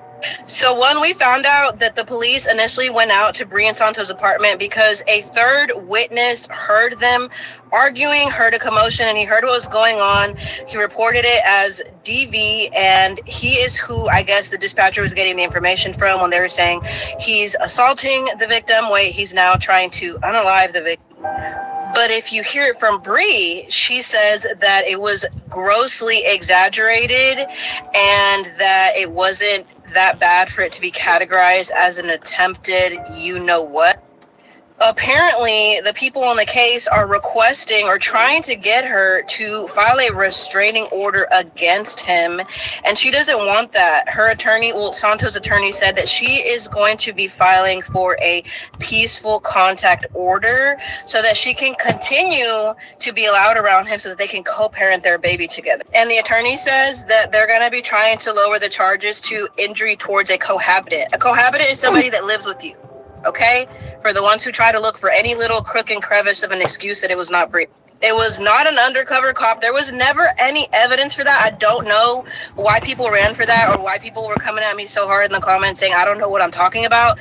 Girl, if USA Today, TMZ, and every news source on the internet was reporting it as Brianna Olsen, Santos' ex-girlfriend, and the victim was an ex-girlfriend, why would you believe Bree? Like, why would the news lie? These people are nobody. Why would you believe they would lie on Bree and Santos? These people are literally nobody. I even saw an article that said Bree is the laughing stock of LA, like in the influencer world. Nobody takes them serious. Nobody's out to have a vendetta against them. She is simply a victim. How many other DV victims go back to the man who does this to them? This is not a unique case. Women get unalived almost silently all the time. They never even call the police, and then they stay and they stay, and sometimes they actually end up losing their lives. The difference here is that a third witness heard what was going on. He thought it was worth reporting. He thought it was dangerous. He describes it as an attempted unaliving. And that's just what it is. No matter if she doesn't want to describe herself as a victim, she is still a victim. As you can see, that's why she's choosing to stay and try to raise a baby with the man who allegedly tried to do that to her. And for those of y'all asking, like, oh, I don't understand why, if she was a victim, it doesn't make sense. Why was she calling him and going to visit him? Like I just said, so many women stay with their abusers. This is not new. She is simply still in the victim mentality. And it's very irresponsible and disgusting. I used to have so much sympathy, but when it happens so many times to a specific person, you cannot feel bad for them. The only people you can feel bad for is the child involved, because in the end, if something more tragic happens, the child is going to be the one who loses his mother, or the child is going to lose their life themselves because this mother refused to put the child first, set her feelings of love and attachment aside, and go somewhere safe. For once, okay? Let us be for once. And it's like, y'all are so worried about all of us. Worry about your family and why your husband's sleeping with the neighbor. Whoa. Worry about that, okay? Worry about getting on the GLP and losing weight. Instead of stuffing your face, stuff your belly with the shot, okay? Let's worry about that. Let's worry about why your kids are acting out at school. Like, it's irritating. Because all of my FYP today, I wasn't even on TikTok trying to be, because all I seen was Santos. And I'm just like... And then Bree calls him a kid. So you're messing with that kid. That's your baby daddy. That kid is your baby daddy. Vintage! She's like, poor kid. Poor kid that you had a kid with. She put herself in that situation. I don't feel bad. I can't feel bad. So, because, like, the Hayden thing. Like, she died of an OD. Like, come on now, you guys. She's going through mental health stuff. Vintage, thank you, Queen. And people still don't understand that mental health is real. And they continue to talk about people, bully people, worry about what we got going on in our lives. Like, let us be. Never forget how out of touch with reality that boomers and even some Gen X people are when it comes to people our age or younger getting jobs. Because they genuinely still believe that the reason why we don't have it easy to get jobs these days is simply because we're lazy and we just don't want to go out there and put in the work to get a job. Meanwhile, they have absolutely no idea how annoying it is to apply for a job in 2026 these days. Okay, I genuinely think that in the next few years we might actually see some legislation come through of people trying to, create these class action lawsuits against companies, especially the ones that are using AI in their online application or interview process. Just tell me why when I'm trying to apply for a job, I have to be met with like, "Hi, my name is Onyx and I'm your AI chatbot. Let's go ahead and begin your application." It's like, no, motherfucker, I don't want to talk to an AI chatbot. I am broke. I am trying to find myself a job.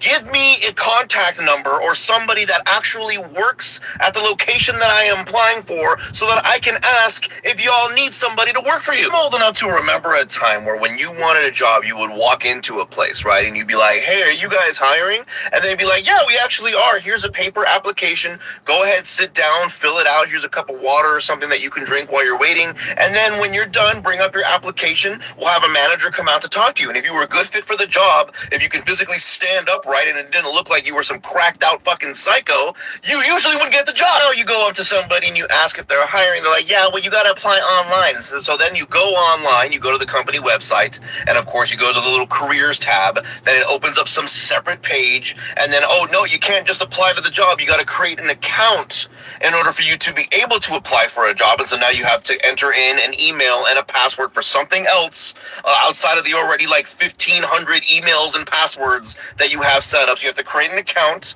and then it brings you to their page. And you got to search, okay, type in the area code of where you live to see if there's any jobs available. So then you do that. And then, of course, the job that you really wanted isn't available. So now you're finding yourself applying for something else that's kind of sort of within the same department, right? And then there's a little pop-up that comes up and says, hey, do you want Indeed or whatever job fucking company wants? Do you want that to preload all of your information for you to make it easier? And of course, you're like, yeah, that sounds like a great idea. You know, obviously that's why I have those accounts. So then you do it, and even though you press the button, it still doesn't load everything up. You still have to go in and manually add where you went to high school, where you went to college, what certifications do you have, what was your previous jobs, or that always fucks up the transfer, and you got to go in and edit like dates as to when you started at this job, when you ended that job. You have to go through all of that. Then you finally get to the application part, and you're signing that out, you're filling everything in, and then you get to the end, and it's like, okay, cool, you think that you're good, and then it's like, oh no, well, before we can submit your application, please set aside 30 to 35 minutes to take this pre-work assessment to see that if you're a match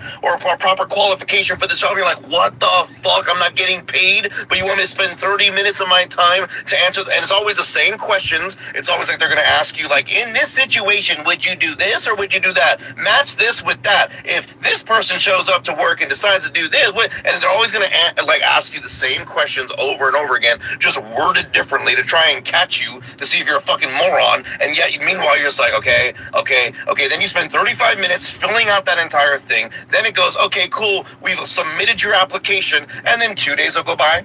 A week will go by, 14 days will go by, 2 months will go by. You might even get hired at another location. And then that original place is going to contact you back with some AI written email to be like, hey, just so you know, we went with another candidate for that position. It's like, oh, gee, thanks. Well, I was over here fucking myself. You were taking that long to determine that I wasn't a good fit for that position. It's rinse and repeat for every single job that you apply for in today's day and age. So that, and you could sit there and do that. You could send out 3,000 to this app talking about how many applications they've sent out. Hundreds, thousands. And out of 1,000 applications that you put in, maybe 3 to 4 will actually get back to you and say, hey, listen, sorry, you just weren't a good fit for the job. Most of them just straight up ghost you. So I ask you, Gen X and boomers, okay, no, it is not as easy as just stop being lazy and going out and applying and getting a job when this is the situation we are genuinely dealing with on a day-to-day basis.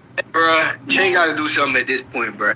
At this point, whatever they trying to do behind the scenes and attack Jay-Z, now they attacking Beyonce, bringing up footage over possibly 25 years ago, trying to make her look away because she was in an uncompromising position as a 19-year-old and these weird executives around. Okay. Wonder where Matthew was at. I got to put this on Matthew. Good. But nonetheless, Jay, something got to happen, bro. Somebody, I don't know about lawsuits. Somebody would have to feel my pain, bro. Nah, bro. Like, you know, they trying to destroy everything Jay-Z and Beyonce built. You feel me? With the legacies, because now that's beautiful. I didn't like that video. That video was really troubling. You understand? And Jigga, at this point, bro, you got these billions. Shit, man. People would have to feel me. You feel me? Like, for real. Jay-Z, he's from Brooklyn. Jigga's from Brooklyn. It's time to get on some real Brooklyn bullshit. You feel me? Like, nah, bro. Like, because now you could tell it's something going on behind the scenes, and they're trying to sway public opinion in certain type of ways. And it's kind of nasty because you would think women in particular would have a sympathetic approach to what Beyonce went through, and they don't. Because it probably because of how much money y'all got and just how successful Jigga them is. But nonetheless, Jay, you got to take off the gloves, bro. It's time to get dirty. They trying to play with your wife's name. They don't care, bro. At this point, fuck it. Facts. Also coming in and dropping some castles on lawyers' ass down. Like, they just revealed that the last recorded heart rate on her Apple Watch was at 5:23 p.m. and it was 57 beats per minute. But her average heart rate throughout the day was 80 to 90 beats per minute. So why did it drop so low? They started court today with Ian Whiffing, who analyzed the phone and Apple Watch data and specifically the movements of the people that were wearing them. He said that there was 1 flight of stairs climbed at 5:03 and 2 flights of stairs climbed at 5:33. And sometime between 5:33 and 5:38, there were 2 flights of stairs climbed together. He also talked about web searches made on that phone, which were mostly about things you can take for depression, suicidal ideation, and postpartum psychosis. And on the day of the crime, there was a search for Kids Miralax this? at 4:02, Takeout 3Vs at 4:13, and CVS Pharmacy at 4:47. He also said at 4:13, Apple Maps was used to plan a route from the home to the restaurant. Then Reddington came up and confirmed that her last recorded heart rate was at 523 and it was 57 beats per minute. And the last usage of the phone was at 5:38. And after that, we don't know what happened to the phone or the Apple Watch, where they went, or who had them. They also brought up an Apple note that Lindsay wrote saying she was such a happy and healthy mom before things, quote, turned to crap. Reddington then confirmed that the morning of January 25th, the day after the crimes, the Apple Watch moved some 47 meters, but said that could not have been Lindsay because she was laying in a hospital bed in a coma. And some may claim that that was the police moving the Apple Watch to evidence, but no, Reddington also confirmed that the Apple Watch was found days later in a drawer that the police never seized. And this honestly brings up more questions than answers, like why did the use of the phone and Apple Watch stop so abruptly on the day of the crime? Who was using these devices and when? And why did the heart rate drop so low right before everything disappeared? Nice. The Commonwealth then officially rested their case, and Lindsay's coworker, sister, and even mother testified, which I will cover in a part 2. But rest in peace to her poor kids. Let me know what you guys think about this, and as any new details come out, I'll keep you guys updated.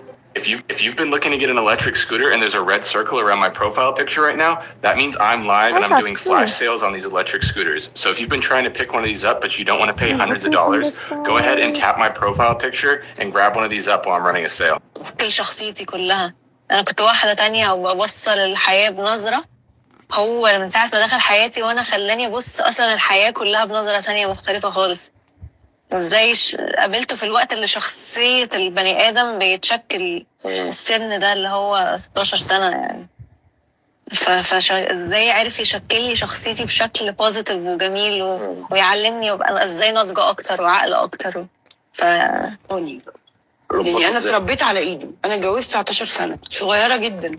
هو علمني كل حاجه وعودني يعني ايه انا في بيتي ايه وبره بيتي ايه. يعني هو الراجل انا بشوف، وخصوصا البنت لما تكون صغيره الراجل هو اللي بيديها الثقه. النمط ده بيتكرر لما البنت تدخل العلاقه وهي شايله رواسب من بيتها من غير ما تحس. في الاول ليلى بتشوف هشام كانه الصوره المثاليه للاب الموجه اللي اتعودت انها تشوفه في علاقه والدتها مع والدها، فبتسلم له القياده وبتسيبه يشكل شخصيتها وافكارها لان ده مصدر الامان المألوف بالنسبه لها. لكن مع الوقت لما بيظهر جرح الام عند هشام وبحثه غير الواعي عن الدفء والرعايه، ليلى هتتحول تدريجيا لدور الام اللي بترعى وتوجه وتصلح فيه، وده بيحصل كحيلة دفاعية نفسية منها عشان تضمن بقاء العلاقة دي وتتجنب الشعور بالضعف. وتكرار السيناريو ده بيحصل لأنها محصورة بين دورين، يا إما تكون طفلة مطيعة أو أم راعية، وغاب عنها مفهوم الشراكة المتكافئة بين اتنين ناضجين. وعشان الدايرة دي تنكسر لازم ليلى تستوعب الجذور دي وتتخلى عن لعب دور الضحية أو المنقذ، وتبني حدود صحية قائمة على الاستقلالية والشراكة الحقيقية.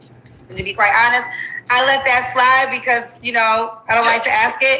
But since the KBI kept coming with 1, 2, I was like, I might as well ask the third. Sirens exist and no one can change my mind. I don't know how people look at the ocean and they think, hey, we're the only ones here on this earth. Like, it's fine. It's cool. Do you understand that 70% of the earth is water? And there's also a mega ocean under our ocean. Yeah, you heard me right. A mega ocean. And sea gigantism exists. Like, there are colossal creatures in the ocean. We just can't get to them because wherever they live is where our freaking heads would explode. So we will never actually know what's at the bottom of it, okay? Mind you, remember, there are underwater cave systems connecting literally everything on Earth. I'm gonna tell you guys about something so freaking crazy, like something so insane that I cannot believe more people are not talking about, and it has to do with the Russian Navy. So the Soviet Navy decided that they wanted to explore Lake Baikal. Oh, for everyone that's going to ask, this is Tark's CC color correcting serum. Like, this literally measures your heat signature, goes on white, and then gets your perfect shade as you rub it in. I absolutely love it. Because for all the conspiracy girlies, like, remember that makeup that you're wearing is literally aging your skin even faster, so you have to continue to buy the product. So yeah, get you some skincare. This is not makeup. So Russia literally has one of the, not even one of the deepest freshwater lake on Earth, and it is called Lake Baikal. The Soviet Navy went down there. They literally saw humanoid creatures about 10 to 12 feet tall. And the energy that these humanoid creatures had, they could exude from their eyes. Like, they literally locked eyes with these creatures and were blown backwards, like, whoa, like a freaking movie. They were so terrified that they swam up to the top as fast as they could. Mind you, they were really deep. One of the divers did not even make it because he got the bends. Like, his brain got all jumbled and had, well, I think it was water in the brain or brain damage. I don't know exactly what the bends are, but I know that you don't survive it. And the Russian Navy never went back. Nobody talks about it to this day. Like, have you actually looked up Lake Baikal, like the ice cracking, like how dark and scary it is under there? I always have thought that sirens existed, to be honest. I remember I was on a cruise one day and I went to the tip of the boat. It was like in the AMs, and I guys, I swear I felt this feeling like I shouldn't be there, like someone was watching me, and not like a human way, in a very scary, supernatural way. I never really pinpoint the feeling. I could never really prove that sirens existed until I read the Book of Enoch, which is an apocryphal text outside of the canon Bible, which I read as history, not scripture. But the Book of Enoch speaks of women that procreated with fallen angels in the times of Noah, mortal women that procreated with the angels, having a ravenous species of giant called the Nephilim. And when the flood came, the Nephilim drowned, the fallen angels were dealt with, but what happened to the women? If you guys are going to get the serum, that is literally not makeup. It is skincare, niacinamide to lighten any dark marks, and collagen plumping agents to give elasticity to your face, no more heavy, nasty makeup feeling. Do not forget to get this. They just put their viral creaseless setting powder in this little brush, added SPF to protect your skin. It's going to mattify it, make it transfer proof, waterproof, everything proof. Right now they're putting both of these together for the same price. People are getting just this in store. Check the link if you still see it. If it's not there, it's probably out of stock. It literally says in the Book of Enoch that these mortal women were cursed to the sea to become sirens, and everything changed in that moment for me. I literally knew from there that sirens existed. Y'all, think about it. Every time we hear about sirens throughout history, right, they are luring men to the sea with song. Y'all know that Lucifer was an angel of worship in heaven. Music. Of course, these women in their cursed form would want to go after men because they feel like men are the reason for their curse. Like, y'all, tell me that does not make sense. Like, I feel like the more I learn about this stuff, the more I'm just like woken up that this world is way more spiritual than it is physical.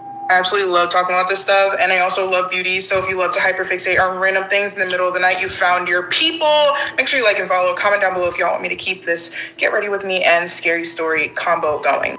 تقدر اشوفهم. خلونا نحاربهم بالكلام. الإهانة مرات إذا تريد تهين لك رجال دز عليه مرة. أنا إيش قد إيه أسعد اللحظات اللي عشناها مع بعض من يوم ما تقابلنا؟ كل لحظة. أعطيني شيء من الأشياء اللي ايكونيك اللي في مخك. الهونيمون كان so special أحلى فترة في حياتي. الأغنية بتاعت الفرح. أغنية الفرح ده يعني it's my dream wedding. يعني سوري، بس هلا هي بعدها صبية صغيرة طيوبة مش فاهمة كل الأمور بالحياة. أحلى شيء بعلاقتها معه هي الغنية اللي بالفرح، الويدنج سونج. هذا على شو بدل؟ هذا بالنسبة لي أنا بشوفها في lack of intimacy بيناتهم. يعني هن on an emotional level منهم فعلا بعلاقة حب، بعلاقة codependency، بعلاقة مشروطة، بabusive relationship، emotionally abusive، كل هالأمور إلا الحب. وتقول الحب قصدي المعنى الحقيقي للحب اللي هو احترام، ابتداء باحترام والتقدير، وإنه الواحد يعرف عيوب التاني مثل ما قلت لكم ويستل يتقبلهم وما يهدوا فيهم، يعني يصير معه خطوة خطوة. فجدا محزن لما قالت أحلى شيء بعلاقتها معه هي غنية الفرح. وعملوا في أسبوعين، وهو أصلا يعني فرح كبير وهيوج أو على قد ما هو كان بسيط، في اللي هو تحسه فرح علاقة طيب سطحية بالضبط. أنا بشوفه فرح طيب كيوت كده، بس على قد ما هو كان في تفاصيل كتير يعني. فهو عمله في أسبوعين، وأنا كل شوية بقول له هو في أبديت عن فرح؟ هو مش عايز توريه اي حاجه كده، مش عارفه ايه يعني، برضه يعني عايزه اشوف. هي كانت مش عارفه اي I حاجه. trust him، بس انا اللي هو نفسي اشوف ايه اللي هيحصل. فما ورينيش اي حاجه غير يوم الفرح. يوم الفرح واحنا داخلين، وانا داخله في فستان الفرح كده، كانت اول مره اشوف داخله اشوف البانيو وبتاع.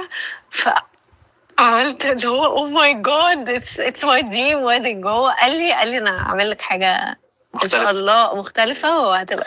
هلا هو عمل شيء منيح يعني، كمان لما نظلمه هو عمل لها، هي بالنسبه لها كان هذا يعني عرس الاحلام. برافو انه عمل لها عرس الاحلام. ولكن يعني انتم برايكم طبيعي انه وحده تعمل عرسها وهي مش دريانه شو حيكون في بعرسها؟ لا الفانيو، لا الموسيقى، لا الواتيفر. مش طبيعي. سوري، انا كل الاشخاص اللي بعرفهم بحياتي اللي تجوزوا، انه هو نحن عندنا مثل بلبنان بنقول انه العرس للعروس، يعني هو العرس معمول خصيصا للعروس تنبسط. طب فهي كيف بدها تنبسط اذا هي مش دريانه؟ عتلاني هم. طب ممكن اعرف، يعني هي عم تساله انه ممكن اعرف هيك. طب هيك يعني هي هلا عقلها شغال، يعني هو دائما عم بيخلي عقلها عم بيفكر باحتمالات، حتى وان كانت احتمالات ايجابيه ستيل هيدا بيخلي فيه امبالانس بهر نيرفس سيستم. اعصابها مش ثابته. الواحد ما في ياخذ قرار واضح بالحياه اذا اعصابه دائما طالعه نازله، حتى وان كان رده الفعل ايجابيه. يعني في شيء كتير كتير مزبوط بينقال عن الايموشنال ابيوز تحديدا، انه بدكم تعرفوا الشخص يلي بيضطهدكم عاطفيا، اللحظات اللي بتكونوا مبسوطين فيها معه واللحظات الحلوه اللي بتكونوا سعيدين الى ابعد الحدود، لازم تعرفوا انه هذا جزء من الايموشنال ابيوز. اللحظات الحلوه هي جزء من الابيوز. That's my asshole. Yeah. He's gay as fuck. I think he is. He's gay. Yeah. He's gotta be gay. So this is weird. And now it's even weirder. Just 3 months ago, she was on Jay Shetty's podcast and she comes out saying that she was brought into a room on a yacht with a very famous person at the time. All over TikTok and in the comments on my last video, everyone keeps saying it's James Blunt, the guy that made that song. Well, this is where it gets really freaking weird. 3 days ago, as of August 17th, he posted a brand new music video, and it's him on a boat, and the person in the background has a bag over their head with their hands tied by a rope. I mean, what in the actual hell is that? I don't know what kind of subliminal messaging that is or what kind of symbolism, but fast forward 3 days to today, in Hayden, it has suspiciously overdosed or cardiac arrest, you know, what may be. It's getting wackier, and I know we're only a day, not even a full 24 hours after her passing, but this is strange. This is really strange. والمتدين لا أسلم عليه. إذا أنت خارج من رحمة الله وداخل في غضب الله. دين السلام. محمد والد. So exciting news, everybody! I got a job. Got the offer today. Hopefully sign the agreement tomorrow. For those of you that knew me before lockdown happened, I used to do a lot of interesting things and was fairly successful in my career. You know, life was good, and then lockdowns happened. I got my traumatic brain injury diagnosed, which was probably the worst time because all the things you need to do to fix the TBI, you can't do when you're told to stay in your house all day and not go out and interact with other humans. And then I lost the job I had when lockdown started. So most people who didn't know me before now just know me as an Uber driver and who doesn't do anything interesting other than complain about his finances. But the last 3 months I've made a big effort to get my finances under control, and they're almost there. Having this job, even though it's part-time sales, it has, if everything the company believes is correct, I will be able to make a full-time income once the commission checks start coming in, which will then allow me to go back to doing interesting stuff, because then I'll have the headspace and the mental energy to create content again, which I'm going to start doing more of, and take care of all the things I need to take care of instead of driving all the time and hating my life. So I still have to drive for probably at least the next 60 days until the commission checks start coming in. But very excited. Keep praying for me. Let's hope I close a lot of deals relatively quickly so I can get some commission checks and really cut down on the driving. But thank you to everybody who's helped me along the way and encouraged me. Ready to get back out there and start wanting a life again. How do I lose my glasses? I'm dead. I'm just like. Are they on top of your head? I found them. Where were they? On the step stool in my bathroom. You twist it, you turn it, you pull that trigger, and you blast it. But come into my live right now. If you see that circle around my profile, that means I'm live selling these bad boys. Come join in, have some fun. Yeah. Huh? That's the most that they can have. Is for. Yes, but I'm That's in asking the Quran. yes, that's in the Quran. بنات سمعتوا ايش صار مع هذه واحدة اسمها اليانا متزوجة واحد اسمه جيك عمرها 34 سنة. هم الاثنين عندهم طفلين، الطفلين هذول واحد عمره 2 وواحد عمره 5 سنين. اليانا وجيك هذول ناقلين من فلوريدا لتكساس، باينة عيلة سعيدة، الأمور تمام صح؟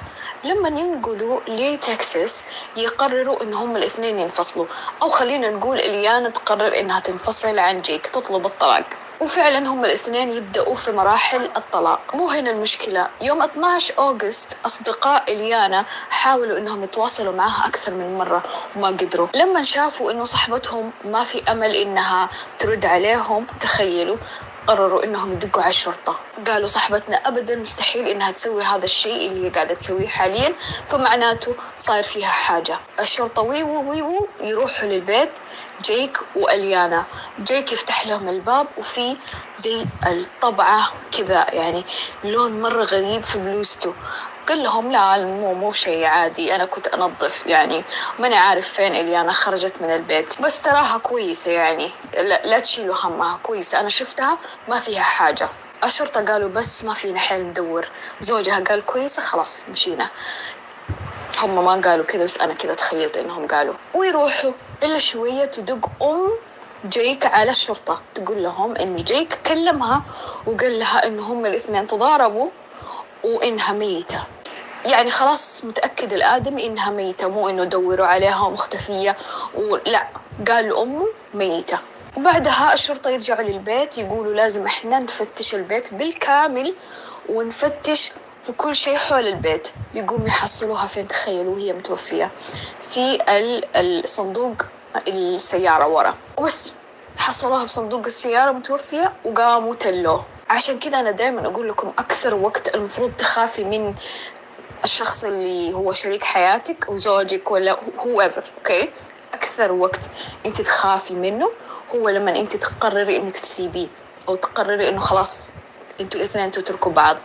مرة dangerous، لأنهم ما يتقبلوا إنه أنتي، خلينا نقول 70% ما يتقبلوا إنه أنتي اللي طلبتي الانفصال. ما أدري هو كبرياء ولا إيش بالضبط، بس ما يتقبلوا إنه أنتي الانفصال جاء منك أنتي وقلتي خلاص ما عاد أبغى العلاقة دي. في الوقت هذا أغلب شيء يقلبوا هوس أو يقلبوا كره، يعني ما تدري من فين طلع، ولا هم كانوا كارهينك من البداية وفجأة كذا يتحولوا، يعني يصيروا ناس تانيين، ويتدبل الخطر على حياتك لما أنت خلاص تكوني شفتي حياتك من جد وارتبطتي تاني. يفلسعوا. المهم هو دحين محبوس وفي السجن ولسه يعني ما حكموه، بس لو صار في أي أبديت 100% حقول لكم. Well, Chris, I mean, just so many that we've covered, y'all. And at some point, when Letitia Stout gets her new trial, we need to circle back to her because there's new things that have came out. Ele encontrou Jesus em posto de gasolina. Assista até o final. I pulled up to the gas station after having very clouded thoughts, and I don't know what happened, but I went to a dark place, and I left where I was at. I registered I needed to put power steering fluid in my car, and I had to park at a gas station next to a homeless man or who I perceived to be a homeless man. And he, without a better word for it, he had incoherent, high ramblings. And all he said was, "Hey boss, 1350. And I said to him, "But I will give you the change I get whenever I go inside." I bought my power steering fluid. It happened to be on sale. He didn't know why I stopped. My exact change was 1350. I immediately knew what had just happened. So I ran up to this man.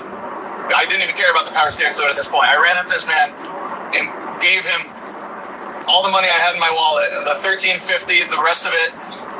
I'm not in a position. I needed that 1350. And I shook his hand and I said, "Sir, I just want you to know how much I appreciate you, how much you're loved and respected. And I just really hope you're blessed and have a good meal." And then it flipped like a cutscene and his face changed. I was talking to Jesus. There's no world where this can be faked. I don't want it to be faked. I don't want it. I almost don't want it to be real because my entire life has been changed for the better. I was a believer and now I'm devout. I have met the conversation I shared with this man, who he only gave me the name of King. I swear to God.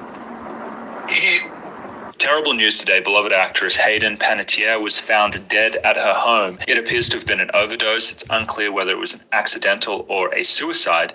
But why I'm interested in this is that she was taking a drug that I called the celebrity killer. Now, this is a drug that has turned up in the deaths of multiple different celebrities, whether it's been Heath Ledger, Matthew Perry, or Chris Cornell. So what we're going to be doing is looking at the events leading up to her death and talk about how this drug may have played a role. And quickly, for those of you who don't know me, my name is Dr. Joseph Wood-During. I'm a psychiatrist and I'm an expert in psychiatric drug side effects. So let's start with who Hayden was. Well, she was a wildly successful American actor. She was in the show Nashville, and she'd also been acting since she was like 11 months old, something like that. She's very, very well known. However, sadly, for the last 10 years, she had been publicly suffering with addiction problems, which ultimately culminated her in being unable to safely care for her daughter, whom she voluntarily signed over custody to her daughter's father. Now, Hayden had a long history of addiction problems, and there are 3 drugs which really turned up in her story. That was Adderall, Klonopin, and opiates. So let's start talking about where the drive to take these drugs came from. Now, she's talked about this quite openly, that she was constantly judged about her appearance. You know, the paparazzi said terrible things about her having cellulite and things like that.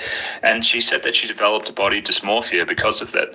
And so when you're in the public eye so much, that's obviously a lot of pressure, and many people end up taking medications to mask that. Something else which happened when she was younger, because she was a teen idol, was that she was pressured to take Adderall for press conferences. She talked about this in her memoir, which came out earlier on this year. Her handlers essentially said, "Hey, take this Adderall, it'll make you more peppy and you'll do a better interview." And she credits this as the start of her relationship with using drugs to essentially control her mood and her emotions. Now, things really got bad in the middle of the 2010s when she had her child during the filming of Nashville. This was unexpected, and this was actually written into her character in the show, which I thought was very interesting. And she describes this whole time as being very isolated. Now, the father of her daughter is a very famous, well-known boxer from Ukraine, and he was actually away. He was away training a lot of the time. And so her daughter would be with the nanny, and she would be at work all day, and then she'd come back and she'd look after her daughter. And she just described this as being a very unnatural situation, that she was just very isolated, and she began to drink quite heavily during this time. And ultimately, this resulted in her going to rehab then. Now, interestingly, and this is just such a strange fact, Nashville, the show that she was working on, was aware that this was happening, and they started to write this into her character as well. So what was going on in her personal life, this postpartum depression and this alcoholism, was written into her character on the show. And she actually described that as being traumatic as well and being unable to escape that. But she felt like she couldn't push back against that because she didn't want to be labeled as being difficult to work with. And so we also kind of see maybe a little bit about this like personality structure. We see someone who's very eager to please, someone who really wants to be easy to work with, but it's at the expense of her boundaries, and that really causes her to suffer. And the last thing that I'll mention about her is that she actually ends up in a relationship with another man, and there are some physical abuse allegations there, and there's a restraining order also. And so very messy kind of life during this period of time. Now I want to jump in here and I want to talk about this quote from this People magazine article. So let's check it out here. It says, Hayden first entered treatment when Kayla was 4 months old and was diagnosed with postpartum depression. She was prescribed medications to help her cope, but the Star wrote that it created another problem. The medication kept her from cracking, she said, but they had a catch. If I didn't take them, I couldn't sleep. And if I did, I slept too much. I walked into rehab addicted to one substance. She's talking about the alcohol. And I walked out completely dependent on something else, she wrote. Hayden said taking Klonopin left her feeling like a zombie. At one point, she even woke up in a hospital after someone found her from work asleep and was unable to wake her. Now, why am I so interested in this drug, Klonopin? Well, I am because it's a drug that gradually makes people worse over time, and it turns up in the overdose deaths of a lot of celebrities, particularly when they're also taking opiates. And what we also know about Hayden is that she had back pain as well, and that back pain had recently gotten worse. And that's what TMZ reported in their article that came out earlier on today, that sources close to Hayden told TMZ that she'd recently been complaining about back pain in the past year. Now, for someone who had a long history of using opiates for that back pain, you can assume that, hey, maybe she was taking opiates over the last year if her back pain was getting worse. Now, I want you to remember that because we're going to talk about the combination of benzodiazepines and opiates really soon. But before we do that, what I want you to be aware of is the fact that Klonopin, that's right, Klonopin, the drug that they gave her to get off the alcohol, can actually cause a whole host of problems long term. And many doctors do not recommend taking this drug long term. And even drug manufacturers, they put it in their labeling. They do not recommend this drug for long term use for many people because you get dependent on it and it can also make you worse. So I want to have a look at this excerpt from the Maudsley Deprescribing Guidelines because it summarizes some of the long term problems with Klonopin. So here's what it says. It says studies have reported increased levels of depression with chronic benzo users. Now, so Klonopin is a benzo, with one study finding that non-depressed patients who were administered benzos had a 4-fold higher chance of developing depression. It goes on to say that it's also associated with worsening anxiety in the long run, called benzodiazepine-induced hyperanxiogenesis, and with one case series showing 20% of patients on benzos developing agoraphobia after taking the benzos, which resolved upon cessation. Agoraphobia is where you become so anxious that you don't want to leave the house anymore. And I have to say, I see this with a lot of my patients.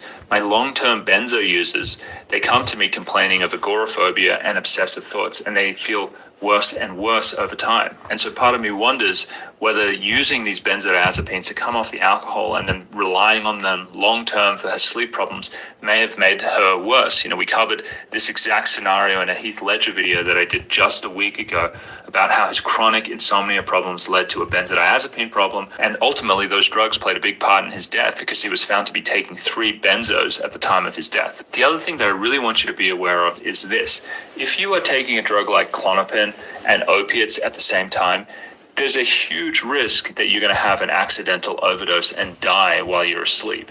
So what you're looking at right now on the screen is the boxed warning. So the boxed warning is the strongest warning you can give a drug in the United States. And it says the concomitant use of benzos and opiates may result in profound sedation and respiratory depression, coma, and death. So what happens if you take these 2 sedative medications together?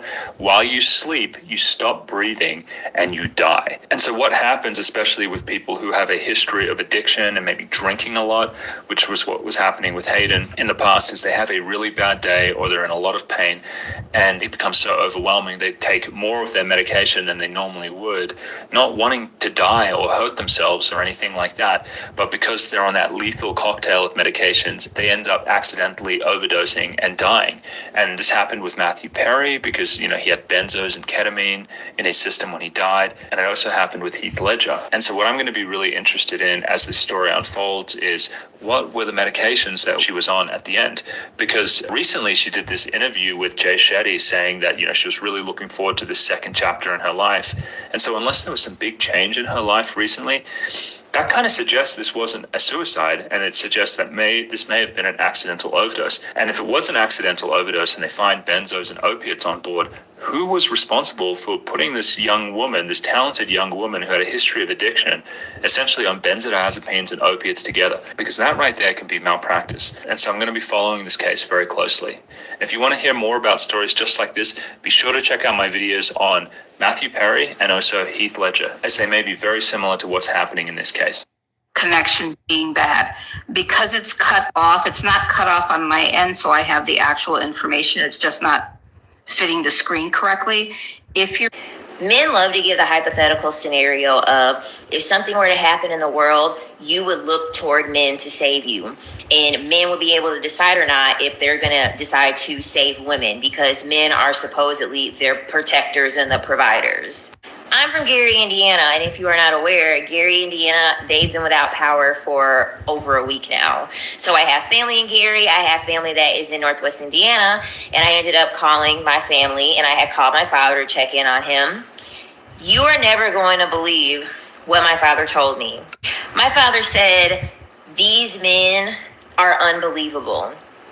He said, the amount of men that he heard having a conversation with their girlfriend or with their wife of the man panicking and the man delegating, the wife delegating what to do to the husband or the girlfriend having to delegate what to do to the boyfriend. He said it was absolutely unbelievable to see how men responded with a natural disaster and not have any idea what to do.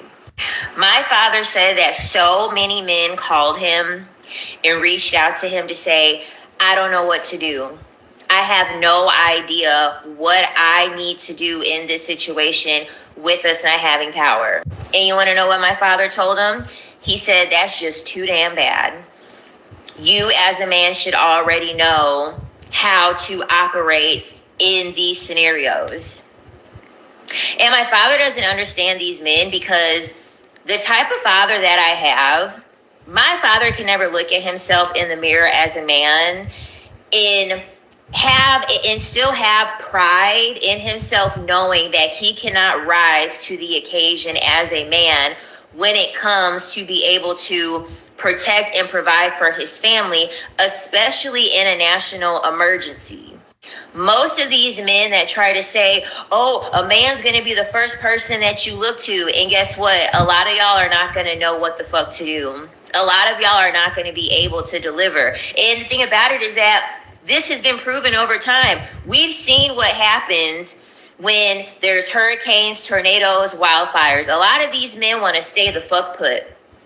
They do not want to put any plan into action. They do not want to respond in any type of proper way. They rather risk their life, risk your life, risk their children's life by just responding by doing nothing.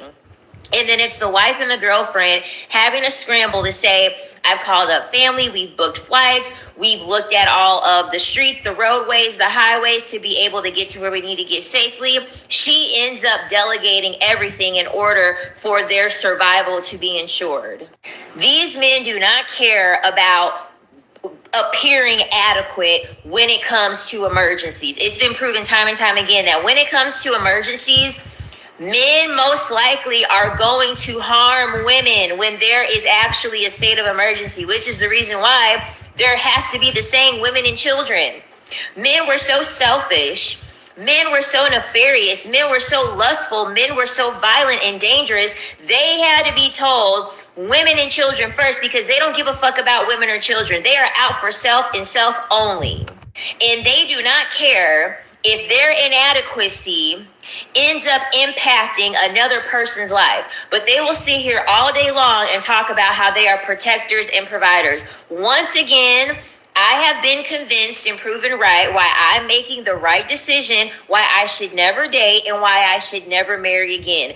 These men repeatedly in tough times prove to be useless. It never fails. That was the creator defends herself after being accused of being a drunk. Oh my God, that's hysterical. I am deceased. Hey, listen, excuse me. I was out today doing a little bit of sniffing at the Sephora, and I got a humble request for some of y'all fine people right here that I got on this list. I need a certain scent made. I need one of y'all to do it. Anybody ready to do this right here? Y'all ain't got hold. Y'all ain't got hold of that, the materials to put that up. I need that El Submarina from Ellis Brooklyn. Y'all, they're making everything else. Like, can I get that? Cause that smell amazing. I need that before the summer is out. Yeah, I do. So any one of y'all fine people, So I really don't. I ain't a. Anybody else could make it, but I have specific needs. So I need to know which one of y'all on this list. Which one of y'all gonna make this for me? Huh? Which I need the perfume, I need the butter, the oil, and I need the buttercream and all the things. The shower wash, yeah, all of that. I hate to tell you. Oh, and Brittany, you almost ain't even got no choice in the matter. Cause I put that on every day. So like, I need yours. I need your yeah. Just let me know. Holler back at you, girl.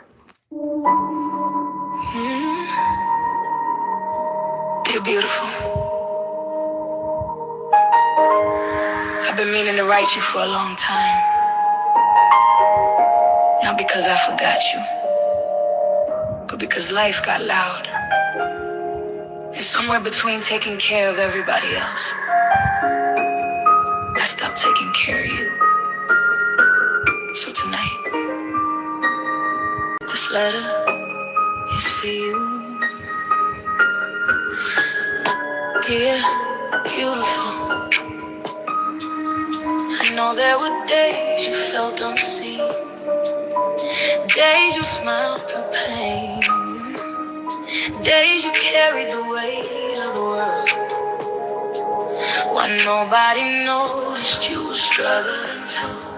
I know there were nights you cried quietly, praying, hoping, trying to make sense of things that never should have happened to you.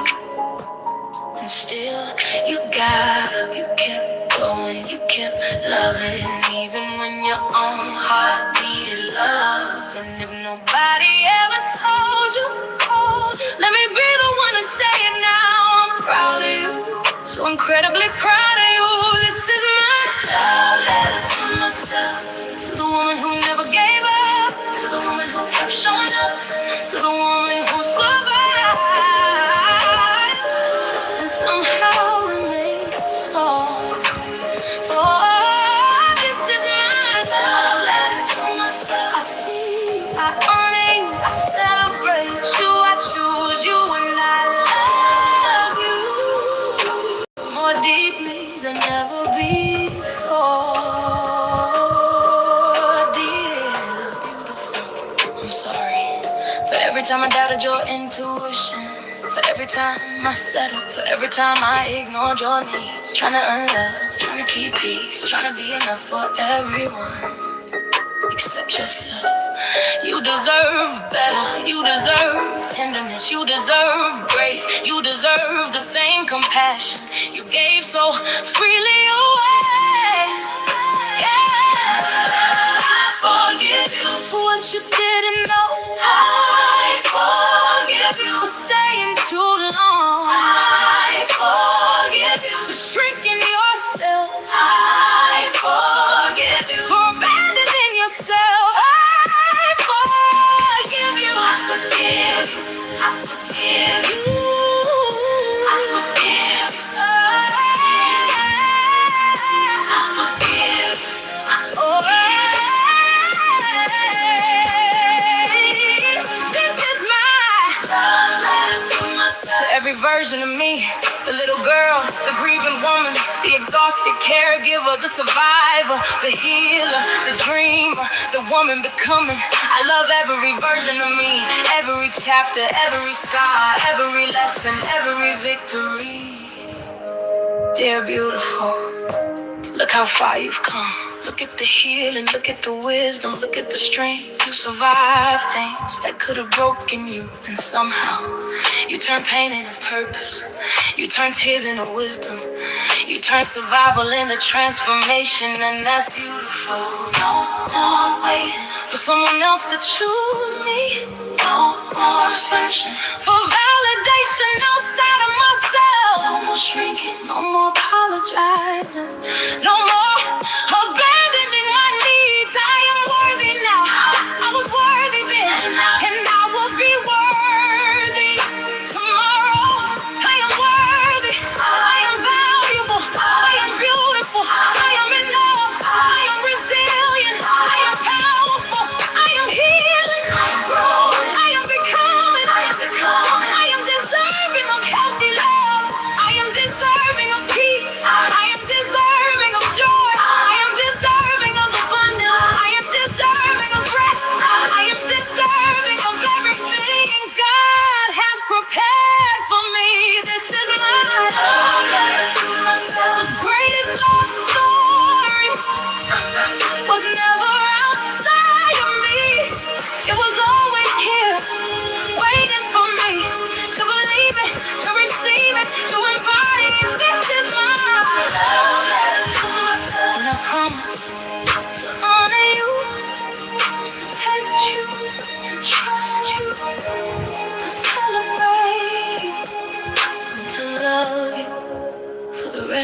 my life.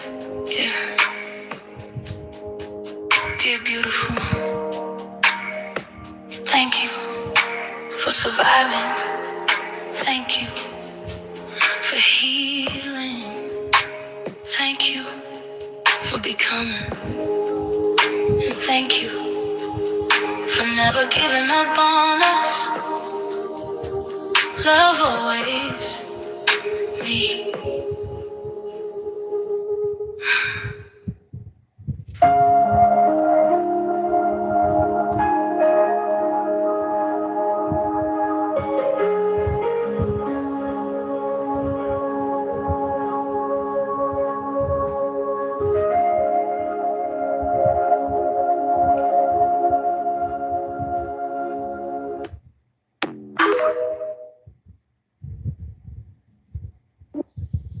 Hey, she, what's up?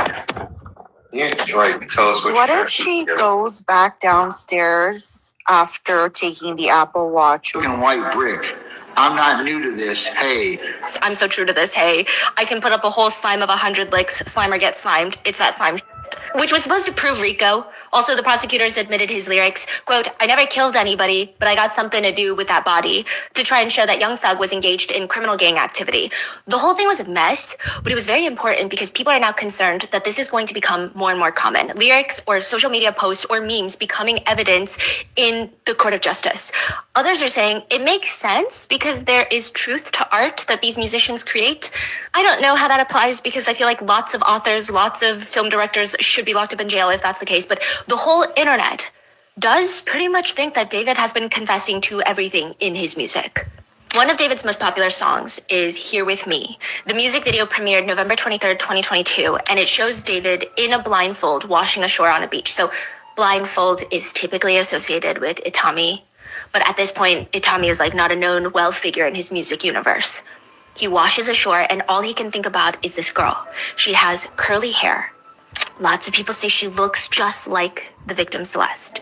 But there's a person in the music video. Yes, but this is someone that's been hired. So it's not Celeste, but it almost, some netizens are saying it looks like he hired people to play Celeste in this music video. But this is 2022 though, right? Yes, and there are speculations that they've known each other since 2021. Oh, wow. And she was 11 years old.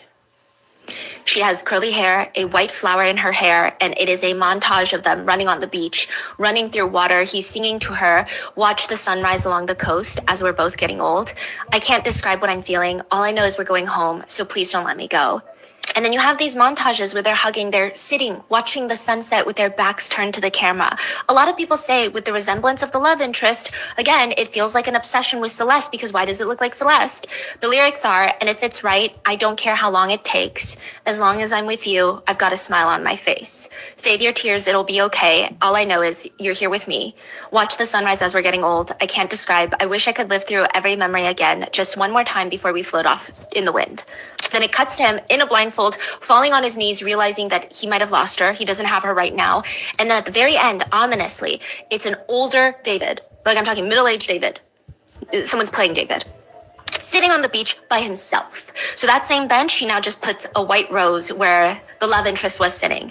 And then he walks towards the water himself and it just cuts to his clothes being on the sand. I guess the insinuation being maybe he walked into the water because then young David is now washed ashore. And I think the whole thing is like, I gotta go find her.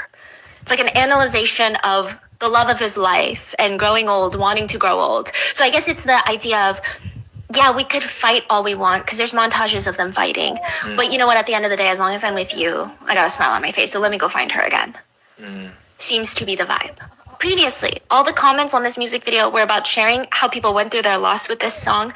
Some people were talking about how they got married to this song.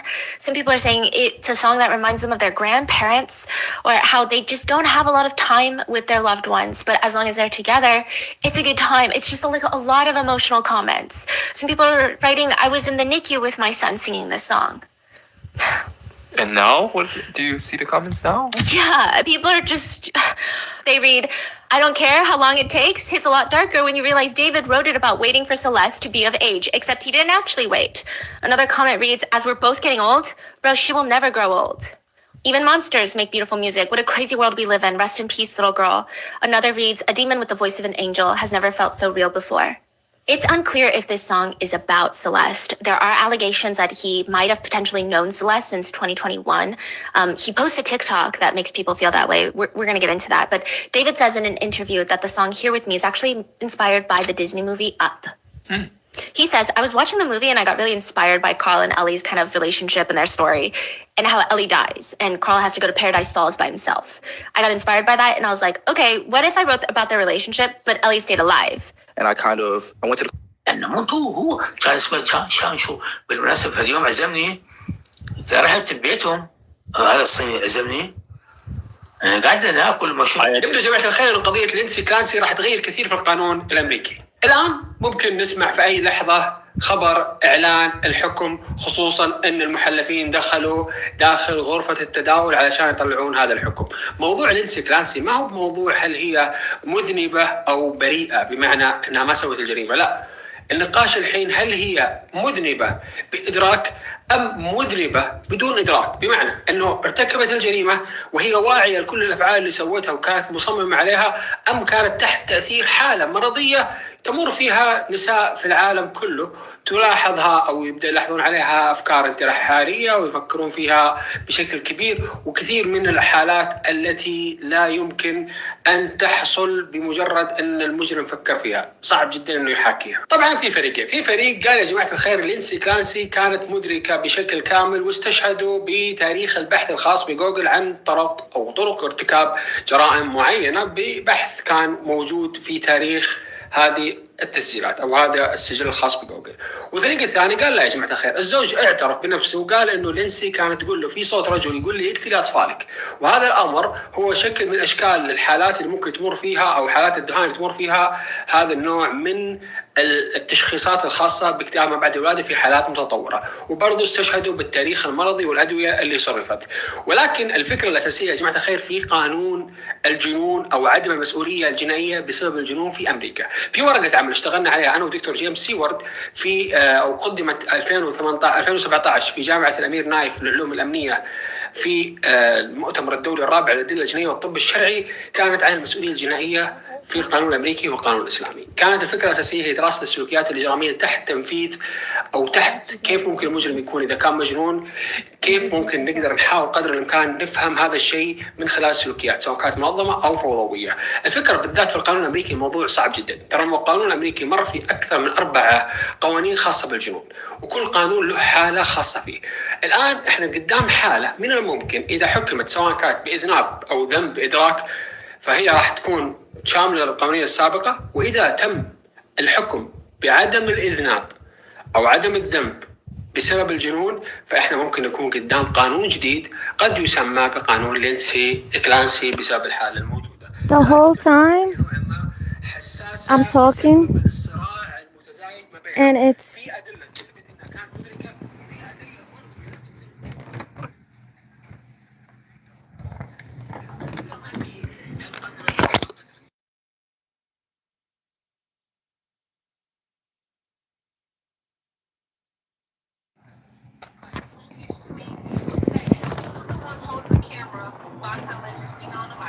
and then like he let out the most.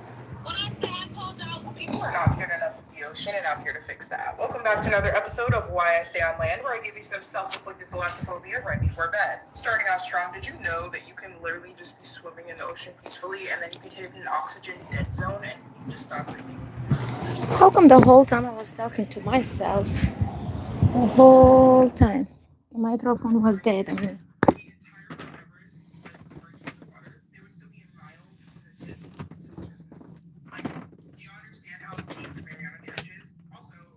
Whole time talking to myself.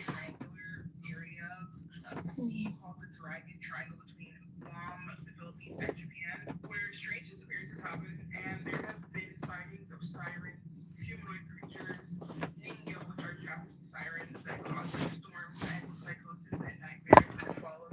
Like it's like a spiritual thing. The whole time, can I hear you? You couldn't hear me? I don't know how long the microphone was not working. Elbows trying to get into town and take all of these children. Oh, y'all always ask me, girl, how do you get your makeup so flawless? I don't know how to do makeup, and I don't wear makeup. Girl, this is not even makeup. This is tinted skincare. Niacinamide to get rid of any dark marks. I know y'all saw that hyperpigmentation just disappear. And collagen plumping agents to give you that youthful glow, this plump, dewy look. No more nasty, like, cracked, cakey, heavy makeup. Mind you, it's literally aging your skin even more the more you wear it. Also, allegedly, they put a chip in, like, the largest marine animal, and actually it was not whale, it was a colossal squid.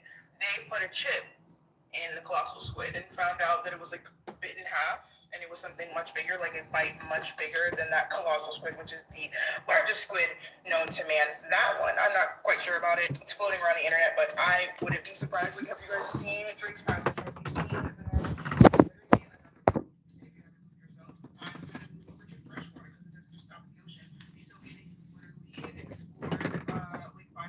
the freshwater lake on Earth, and ended up finding humanoid creatures that were so incredibly terrifying and used like an energy force to push these divers back. They swam up to the top as fast as they could. One of the divers even if y'all do want to get the serum, and do not get it by itself, this literally is their viral resetting powder brush you can take anywhere. It's going to set the look while making it waterproof. So everything and it has that to protect your skin like How about now?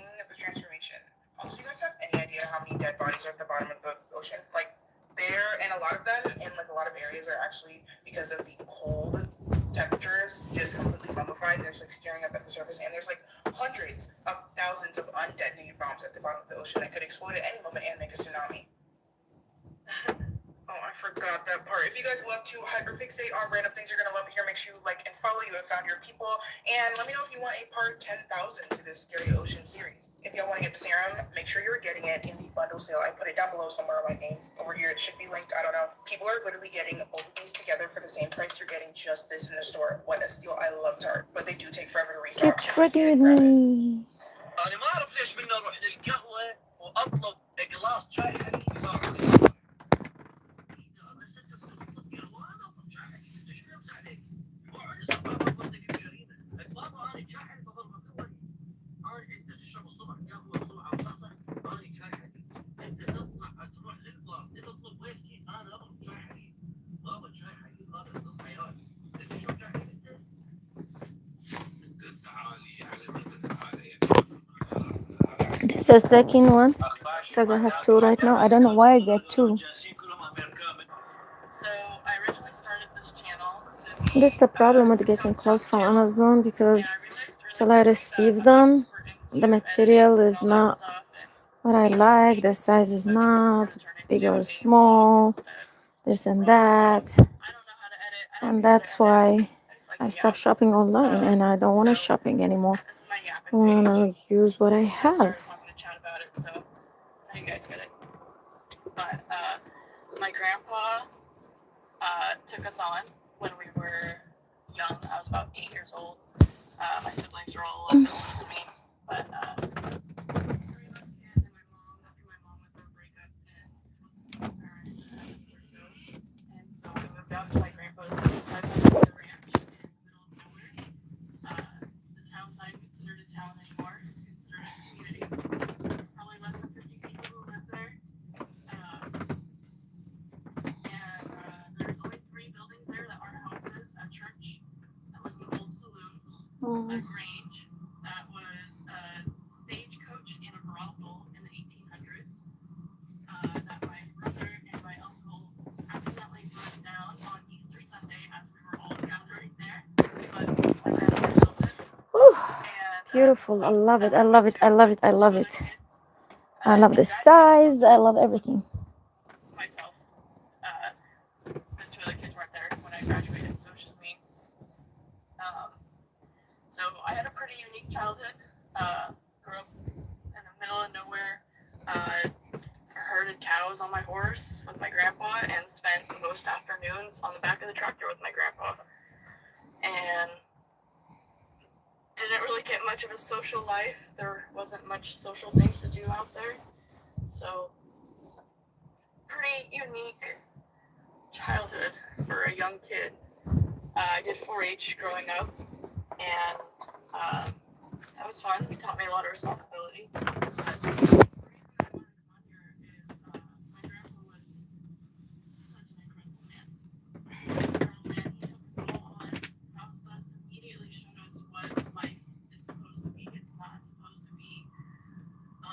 mix and gangs. And I live in Portland now, so it's definitely a huge culture shock from what I'm used to. Probably shouldn't have said where I live. Whatever. Anyway, my grandpa passed and left the ranch to my mom. She's been there since the beginning. And my grandpa was in the military for about 37 years, and his dream when he got out of the military was to buy a ranch. And so this ranch is his dream. It's our family ranch. It's a really big staple in our family. And when my grandpa got the ranch, he was married to a woman who divorced him, and she wanted half the ranch. And so my grandpa asked his brother, my uncle, for a loan so that he could buy his ex-wife out of the ranch. And his brother said yes and everything, and told him he wouldn't charge him any interest and that just pay it when you can. Well, my uncle changed his mind and decided to charge him interest. And so my grandpa is also a very stubborn man and said, nope, we said no interest, so I'm not paying that interest. Well, the loan just keeps growing and growing and growing because my grandpa never paid the interest on it. And when my mom inherited the ranch, she also inherited the loan. So I believe now, I don't know the actual number. I believe the last time I asked my mom about it, she said there was about $105,000 left on that loan.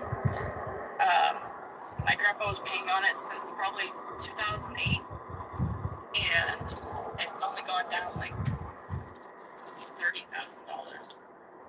So it's almost been 20 years. But anyway, I want to get my family out of debt. That's my goal. So I don't know how I'm going to get $100,000 and get the ranch paid off and also help my family. I want to retire my parents, my stepdad, my mom, along with all of their other debt. But I'd say it's probably close to about $200,000 total to get them out of debt.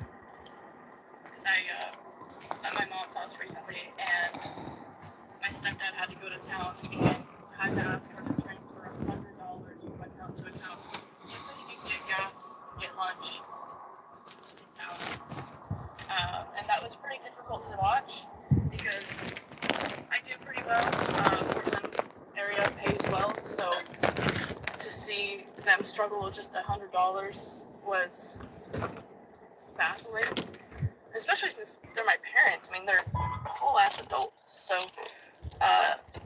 yeah, it's not something that's easy to see, and I don't want them to feel like they have to struggle like that. So, I don't really know what I need to do to get them out of debt, to get this extra money. I thought about UGC, but I'm not sure anything about it. But if you guys have any ideas, I see a lot of people on here doing like micropayments and TikTok shop and all that, but I don't really know anything about social media. I was raised under a rock, so all this is kind of new to me. We weren't allowed electronics at the ranch, and so I didn't really get into technology until I was an adult and moved to Portland. So any ideas, please let me know. I just want my parents to be comfortable. Santos went to court this morning, and there has been an update. The lawyer said he was charged with attempted murder, and he believes it was grossly overcharged. This was a domestic situation where there was an eyewitness who seen something and turned this into something bigger than it was. He also believes that the charges can get dropped to a lesser charge. He also says that there is a videotape that would basically kind of like free Santos in this situation, or free him from the attempted murder charge at least, and get it dropped to a lesser charge. Bree looks absolutely stunning in court today. It seems like the attorney is definitely trying to make a name for himself, that he did this as a collab with Bree and Santos to get his name out there. He's seen an opportunity to get these charges dropped to a lesser charge, and I guess it's a win-win for all of them. He is very confident, though, that this case was overcharged, no matter how many people have come out and said whatever they have said since his arrest. I want to know your thoughts in the comment section on all this. Let's talk about it. Is in some cases they come off as very sincere and they come off as very genuine, but deep down inside they have an agenda. Excuse me. Oh, my bad. Goddamn. They have an agenda, and that agenda is obviously.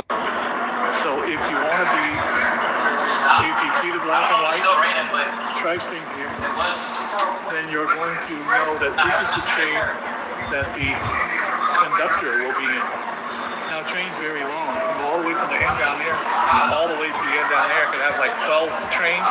12 It's a beautiful dress. I like it. conductors in. You want to look for the black and white stripe thing. Now, keep in mind, he's not a cop. He's not going to beat up anybody for you. He don't got a gun or handcuff. He's just some dude pulling a lever that makes the train go. So, but if you do feel more comfortable, because the conductor is in your car, then I'll show you him in a second. When him or her, when the train pulls up, they'll open their window, they'll slide it down. They're supposed to point out the window at that sign. We'll see if he does or she does or doesn't. I see a train coming down the track. Okay, so here comes the train. Let's see if this train is going to stop at the black and white. Give me your money. This is a holdup. Give me your heartbeat. My eyes are closed, but you can't tell. Vince, get your fucking ass out of here, Vince. The fuck you doing in here? Vince, get the fuck on. Ain't nobody talking about y'all, girl. Unless you want to message me with some tea, then maybe I'll listen to you. The fuck is Vince doing in here? Must be a slow day at the Nunu house. Vince is Fester's cousin. Damn, Vince, you on a backup account? I thought I had your goofy ass blocked.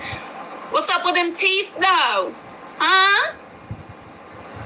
What's up with that mouth? What that mouth do? The fuck? Get the fuck out of here, dude. What that mouth do?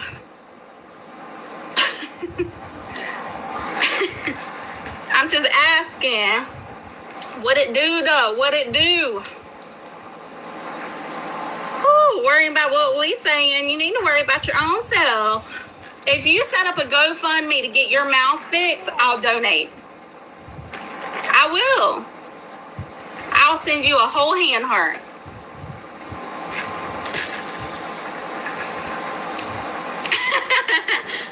I love when someone has a gingerbread man filter on and they start cussing someone out. I'm being helpful. That's, you know what's weird is when you got somebody blocked because they're mad fucking weird and they're snitches and they make backup accounts to come watch you. At least make it say Vince's ghost account. That would be funny. I'd fucking follow you back. Just kidding. How you gonna be an Ashley Trevino supporter and can't even get 1,000 followers? How you a whole ass DJ? But can't nobody see your mouth. You can't even say, throw your hands up in the air, waving like you just don't care. Can I get a hootie hoo? Because you don't want nobody to see inside your mouth.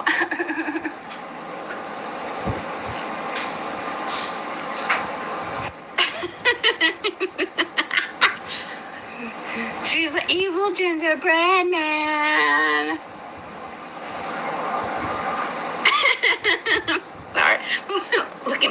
Look at my savage gingerbread man. Taking out PDF files one tooth at a time. I gotta pay for my makeup because he made me cry. The light. Turn left. So. Copy. ¿Cómo andamos? Buenas noches. So. You could tell your man I love you every. I became a content creator on accident, and when people ask me for advice on how to content create, I literally tell them all the same thing. Like, just post.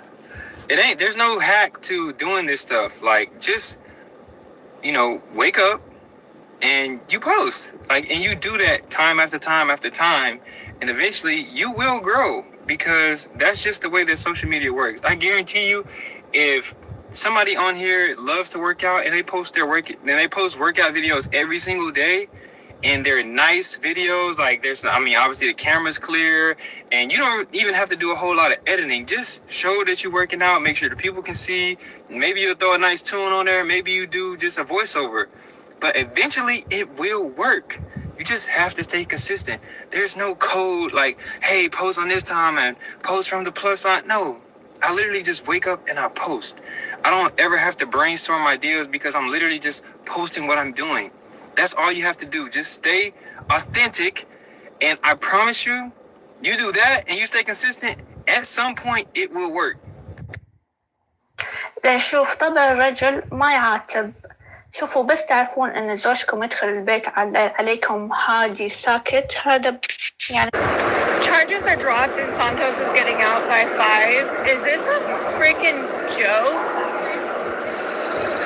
What is going on in this fucking world? Like, I feel like this whole thing was just like a clout chasing ass joke. Cause what?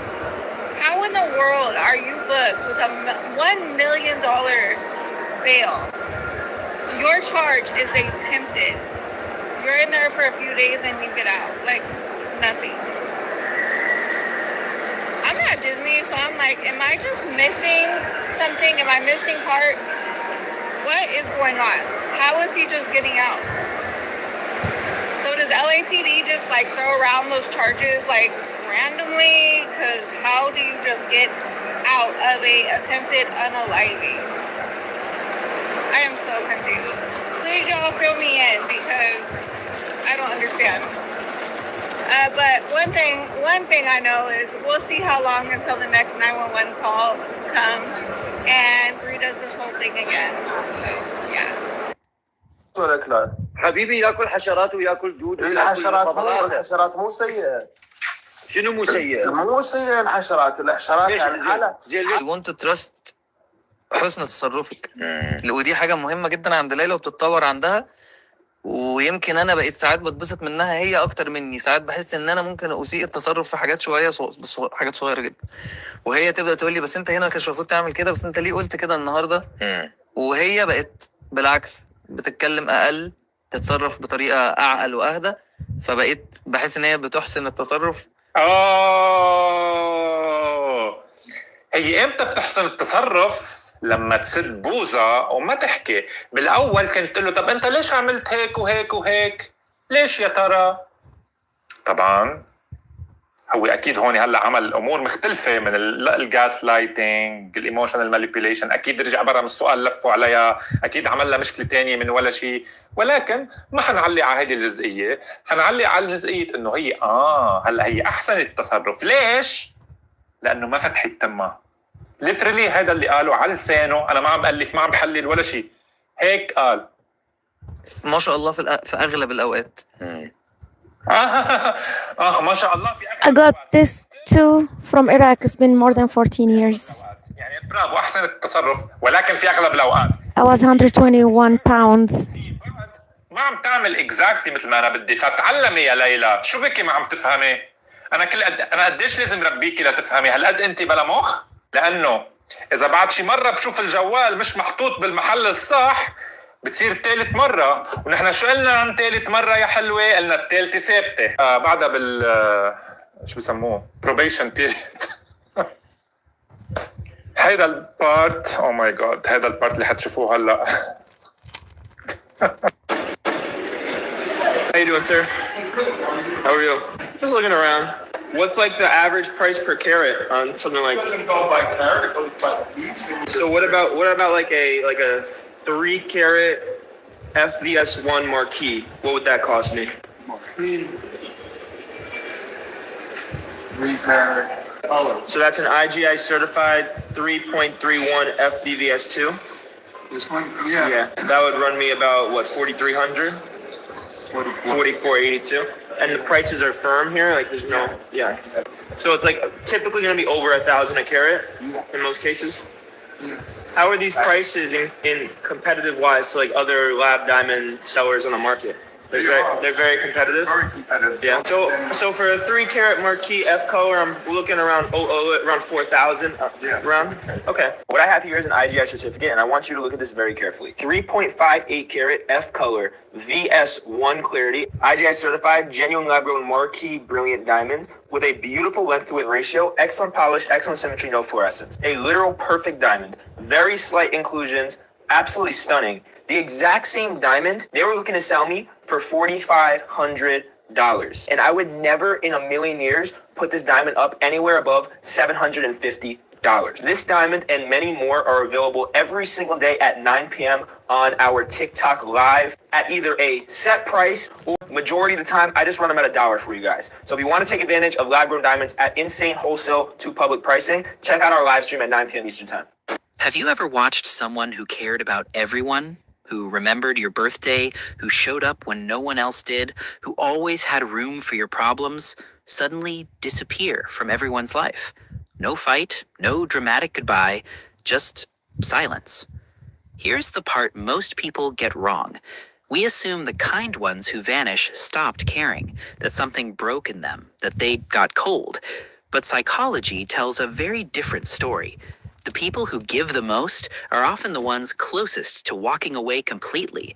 And by the end of this video, you'll understand the hidden reason behind it, a reason most people never see coming, even when it's happening to someone they love. Let's start at the beginning.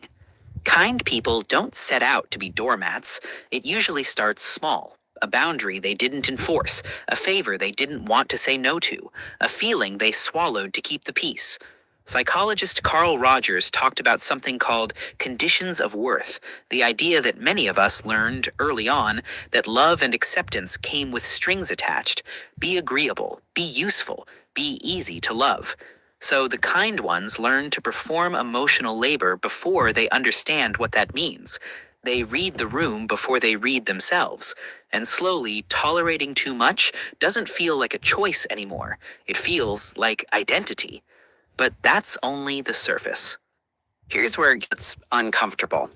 Every time someone gives without receiving, without being asked how they're doing, something quietly drains, like a phone battery being eaten by apps running in the background.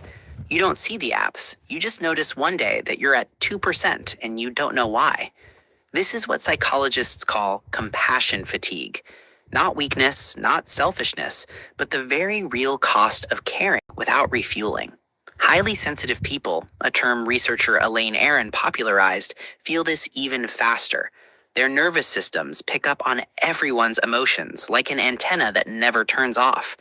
Imagine trying to sleep in a room where 12 different alarms are going off, some loud, some faint, and you're the only one who can hear all of them.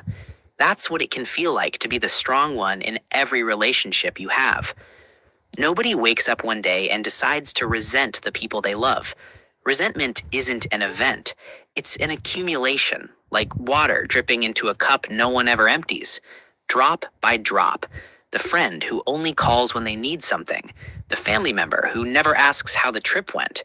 The partner who assumes support will always be available, like a light switch that never breaks. Each drop feels too small to mention, so it isn't mentioned. And that's exactly the danger. Because resentment doesn't announce itself. It just keeps filling the cup until one ordinary afternoon, it overflows onto something that has nothing to do with why it started. This is what loved ones say, I don't understand. This came from nowhere. It didn't. It came from everywhere, quietly, for years. If this is hitting a little close to home, or if you find this kind of thing genuinely fascinating, the hidden mechanics of why people do what they do, this channel exists for exactly that. Consider subscribing. It helps more than you think, and it means more of this finds the people who need it. Now, here's where psychology becomes uncomfortable. There's a stage that comes after the resentment builds, a stage psychologists sometimes link to boundary collapse. Attachment researcher John Bowlby taught us that humans are wired to seek connection, to explain ourselves, to repair relationships. It's instinctive, but that instinct has a limit. When someone has explained their needs 100 times and nothing changed, explaining starts to feel like exposing a wound never heals, so they stop. Not out of spite, out of self-protection. Silence becomes the boundary they never learned how to build out loud. Donald Winnicott, the pediatrician turned psychoanalyst, described something called the false self, the version of us we perform to keep others comfortable, built at the expense of our real one. For years, the kind person has been living as their false self, agreeable, available, endlessly understanding, and somewhere underneath, the real self has been waiting, exhausted for permission to exist. Eventually, it stops waiting for permission. It just leaves. This is the part people misjudge the most. From the outside, cutting someone off looks cold, even cruel. But look closer, and it's often the opposite of cruelty. It's what happens when someone finally chooses their own survival over everyone else's comfort. Think of a tree that gives shade to everyone around it, but its roots never get watered. Eventually, that tree doesn't have a choice. It has to stop giving or it dies. Walking away isn't the tree turning heartless, it's the tree trying to live. Carl Jung wrote about the shadow, the parts of ourselves we push down because they don't fit the image we've built. For endlessly kind people, anger, boundaries, and self-interest often live in the shadow. And ironically, cutting someone off is frequently the shadow finally speaking, not with rage, but with quiet, immovable clarity. I can't do this anymore. There's one pattern psychologists have noticed that changes how we should see all of this. Have you ever quietly walked away from people without ever explaining why? Or watched someone you love do exactly that? Tell me in the comments. I read every one, and this is a conversation worth having honestly. Here's the truth almost no one talks about.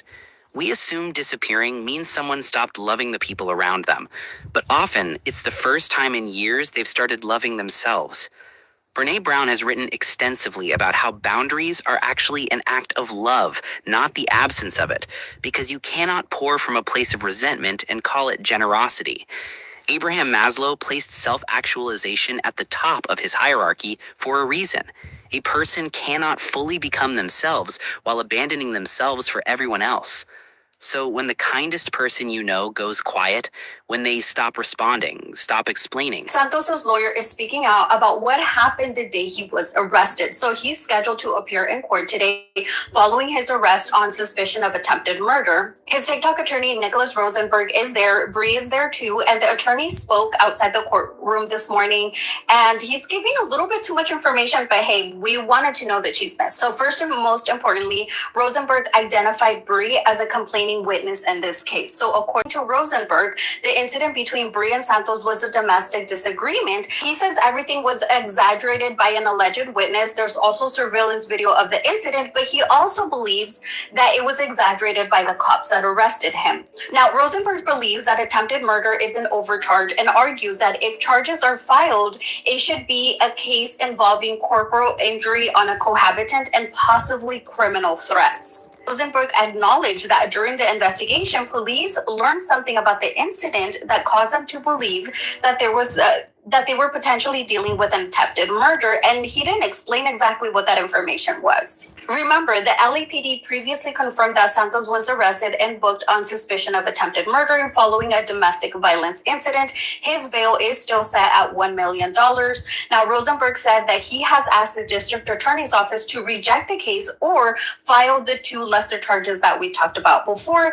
He believes those are more appropriate based on the evidence, and he is also fighting to have Santos's bail reduced to something that he can actually afford.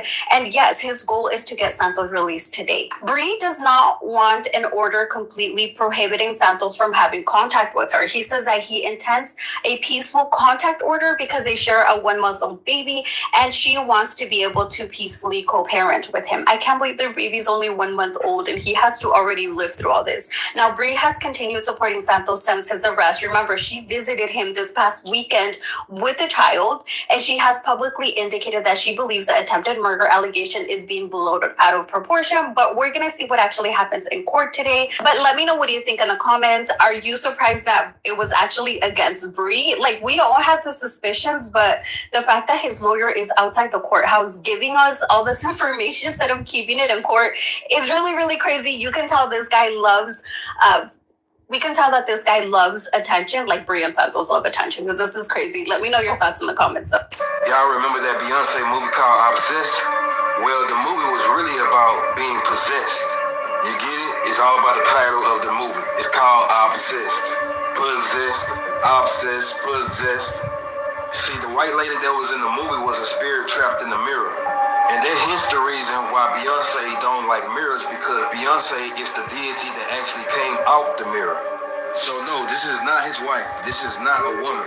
This is a deity that dwells in the mirror. His wife is actually the white woman that's in the movie that's tempting him. So let me say it again so you can understand.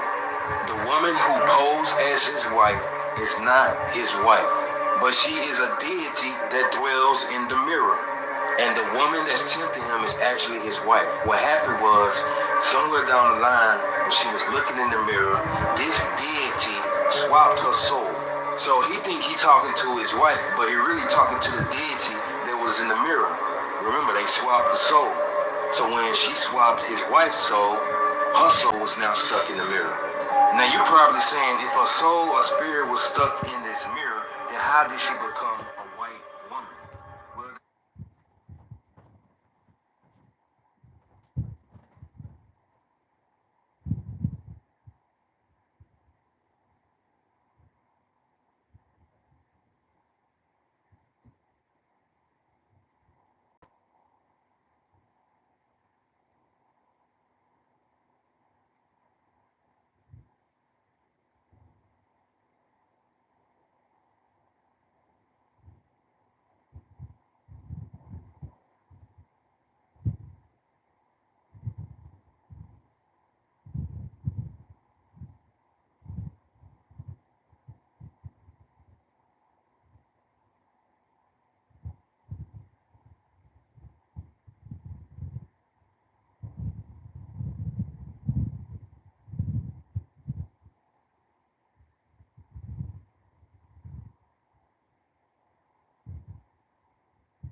It's because Beyonce left the portal open. See, once you have a mirror in the house, you can leave the portal open.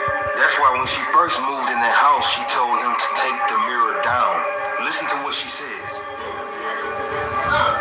This is coming down. Why? Stop. This is coming down. Why?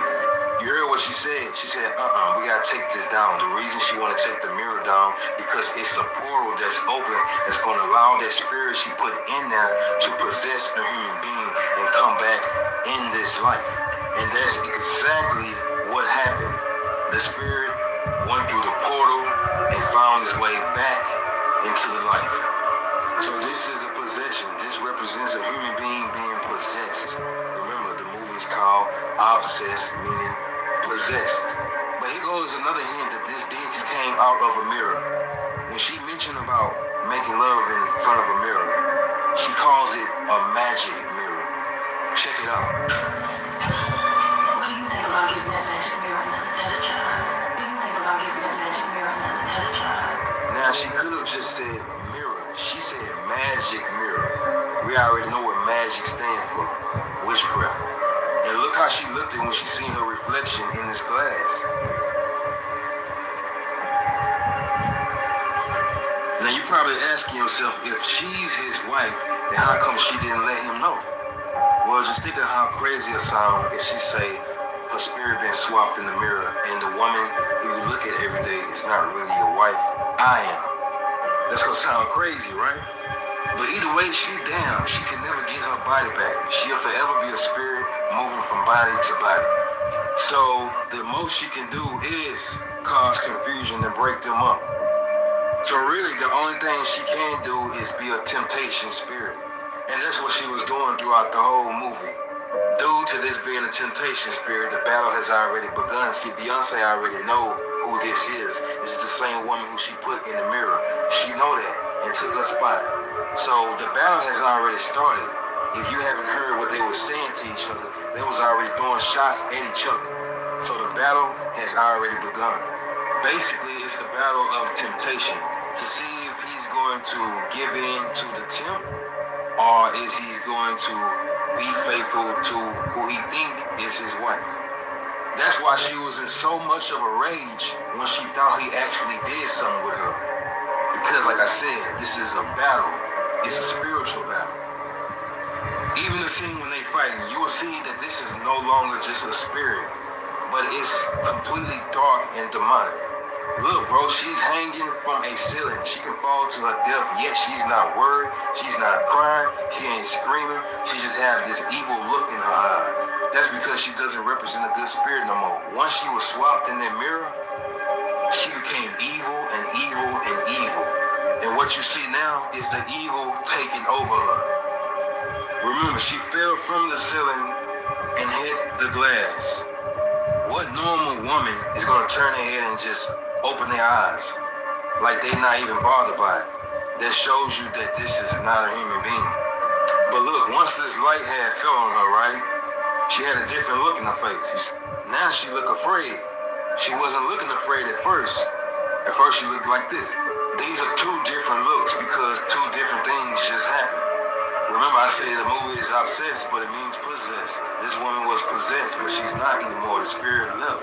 So this represents the real person. And now she sees this light is about to fall on her. That's why she gave her that look before she left her body. She gave her that look like, I'll be back. See, she had to leave the body because she fell through the glass. The glass has a reflection like a mirror. Remember at the beginning of the movie, this is the same glass she was looking at when she seen her reflection. And then she looked up. She probably had this playing the whole time. هون بتبلش تظهر أول إشارات التحرر الحقيقي. أول إشارة بتشوف نفس الشخص أو بتتذكره بس بدون وجع. بتتذكر شو صار بس ما بترجع تغرق فيه. ما بتلوم، ما بتنتقم وما بتتمنى يرجع، بس في وضوح وفي امتنان. تاني إشارة نفس الموقف. Well, the most PR couple in America is finally married. Taylor Swift finally got picked, the biggest pick-me in the world. Now, that's not a real clip from the wedding. That was AI generated. The only thing that I have been able to find that supposedly is from the real wedding is this. Supposedly, this is actually a real photo from the wedding. Do we know? I don't know. There's been so many AI images. But anyways, let's talk about the fact that Taylor and Travis got married by Adam Sandler. What? I think that's weird because I recently had a dream with Adam Sandler. Like him and I were moving boxes around and then The Rock showed up. And then The Rock said that I was spotted by the embassy. Huh? Who's the embassy? And I said, well, what about Adam? And he said, no, Adam was fine. All of a sudden, Adam Sandler is marrying Taylor and Travis. What? Everyone believes that this is a PR stunt and that this is, well, obviously not the Swifties. Obviously, they believe everything that Taylor does. The Lulus. Anyway, but everyone believes that this is like a PR stunt and it's not really a real wedding and that this was like a lavender marriage. So they put this outside, which is giving AT&T. It's like it's a promo for AT&T. So she completely bought out Madison Square Garden on 4th of July weekend in New York. Like, way to screw over all the other businesses. Way to just be completely so selfish and all about yourself and then be like, excuse me guys, please protect my privacy. I'm getting married completely obnoxiously at the Madison Square Garden. And can you believe that people actually flew from like Spain and spent $800 to just stand outside MSG because that's where Taylor and Travis are? People are insane. I'm pretty sure this is a fake photo as well. There's so many fake pictures going around. I don't know what's real and what's not. And that's exactly how I feel about this marriage. I don't think that this marriage is real. Even some Swiftie Gaylord fans believe that this was a lavender marriage. Okay? They've been able to dissect a lot of things. The people who are like, oh, something's going on here, they've been able to dissect everything about this wedding. I genuinely just think that Taylor is such an attention, such a pick-me, that she's like, oh my God, I'm all American girly. Like, she might as well have dressed like this for her wedding. Honestly, why didn't she just do this? She wanted the attention so freaking bad on 4th of July weekend. She had to literally try to steal the attention from America's 250th birthday for her wedding with Travis. I'm very happy for Taylor. She finally got pegged. We all know she's in Arrested Development. She still thinks she's 14. She's the girl sitting on the bleachers wishing that the guy would look at her. And the guy finally looked her way, picked her. They're married. I hope they live happily ever after. And we'll see how long this lasts. I mean, again, this could be just a lavender marriage and it could last a freaking lifetime. Or this could be real. Do I believe it's real? Absolutely not. Absolutely not. I don't believe any of this is real. I think it's all PR. But hey, who am I? I'm just cuckoo bananas over here, you know? A little show and tell of poor research right there on her part. How did she gain? Just a murder victim. Who cares, right? The post office lost 300 orders. The investigation already started. The process already started. If you order June 26th, June 24th, June 23rd, June 27th, bitch, all y'all shit is lost. So let me get this straight. She shipped out 300 packages, and she wants y'all to believe that the post office lost all 300 of them. Bitch, get the fuck out of here. I'm not gonna look it up, but I would bet money that Amazon doesn't lose 300 packages in a month. But you mean to tell me, fucking Woo Lady, they lost 300 of her packages in a month? In a fucking week? Get the fuck out of here. And not even that. This bird brain gave everyone tracking numbers, I guess. So somebody called the post office about the tracking number that she gave them. Dumbass, if you give them a tracking number, they can track the fucking package. So if the package is lost, okay, they're gonna say it's lost. But if you fucking scammed them, which you obviously did, they're gonna know that you scammed them. And honestly, everyone that got scammed by her, I don't give a fuck. That's your own fucking fault. Because did you really believe that, like, her selling you whatever bullshit that she was selling you was actually going to be some legitimate shit? Like, look, if somebody is selling courses online, if somebody's selling some kind of bullshit about teaching you how to do some shit online, 99% of that time, that shit is a scam. I'm not going to say everyone is scamming. There are some people who actually sell legitimate things. But 99% of the time, that shit is a scam. Especially if it's some random bullshit. If somebody's trying to teach you a specialty thing that is something that's hard to teach and they have a course on it, I could see that. But generalizations of fucking, oh, I'm a life coach or I'm going to teach you how to sell stocks, shit like that, it's a fucking scam. When are y'all going to fucking learn? Claudia. Claudia. Thank you for that. الأكل بقى بتاكلي إيه؟ منتهى التطفل لا هقول لك الحقيقه بس هتتخضي اطلاقا. لا ما تقوليش كده. انا طباخه شاطره قوي. ده حلو قوي قوي.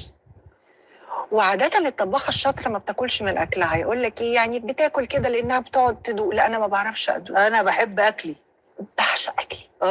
اول ما مسقعه مبدئيا. ده مسقعه دي اساس كل حاجه. ده انا كنت عايزه اعملها لكم النهارده بس قالوا لي النهارده ما فيش مطبخ. ماشي. لا خلاص. لا نعمل هتعملوا المره الجايه مطبخ. لا يا وهعمل لكم بقى المسقعه بتاعتي. النبي يستر. لا تجنن. انا بحب المطبخ قوي وده بسبب جدتي. كانت طباخه شاطره قوي قوي قوي حببتني في المطبخ. لما بلاقي نفسي الدنيا ابتدت تبوظ والساعات الدبريشن اللي بيجي لنا يخليكي مش عايزه تقومي من السرير. مش عايزه تعملي حاجه. تحسي انك هزيله. انا اقعد اكلم نفسي يعني ايه ابقى هزيله يعني ايه ابقى كذا. لا انا هقوم وهتحرك فانا اللي بعمل ده مع نفسي. عشان كده لازم كل واحد فينا يكلم روحه. هو دكتور نفسه. فابتديت اقلل في كميه الاكل وساعات ما بعرفش انام بسبب ان انا ببقى بجد واقعه من جوع. ولازم اقفل بقي. يعني هقفل بقي. بتعرفي تنامي وانت جعانه؟ تعلمت نفسي. يا لهوي صعب. لا علمت نفسي اقعد ابلبع في ميه. ابلبع بميه. يا لهوي. اقعد ابلبع في ميه. بس مش كتير برضو لان الميه كتير مش كويسه يعني. لكن اقوم شاربه شويه ميه شويه اشرب ميه اتفرج على اي حاجه تلهيني اي بس حاجة. انت مش تابعه دايت؟ ما بعملش دايت ان انا بقى اكل مش عارفه ايه وبتاع ايه وكده. لا انا باكل كل حاجه بس بكميات قليله. كل حاجه. بحب الاكل جدا. يبقى انت ما جالكيش فتره ضربت فيها؟ انا اكتر مره ضربت في حياتي كانت تقريبا 73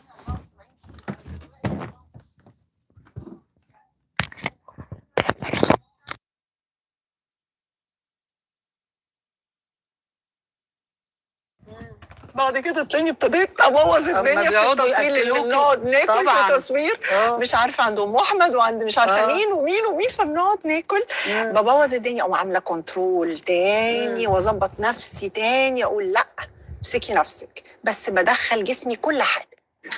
Hey y'all, how y'all doing? Good morning. It's your girl Mood. And listen, hey, don't mind me. I'm just on my way getting ready to go nowhere, right? But y'all remember that day we were on Auntie Live and we saw these right here on her top shelf and we like, Auntie, what's that? And she was like, oh, nectarine blossom. And we was like, well, what's that? And she was like, Joe Malone, nectarine blossom, honey. And I was like, you got that? Just out here holding out. And then for whatever reason on that day, when you saw me move, you didn't move just like that. I'm telling you, you're missing out. Now you gotta go back over there and fight for it. Poor little Tang. Listen, let me tell you, this is so pretty. This nectarine blossoms from House of Art is so pretty. It is the original DNA of the Joe Malone nectarine blossom and honey. Not like the way the DNA is intended to be. Not like a heightened, overstimulated version of it. Although, I like that one too.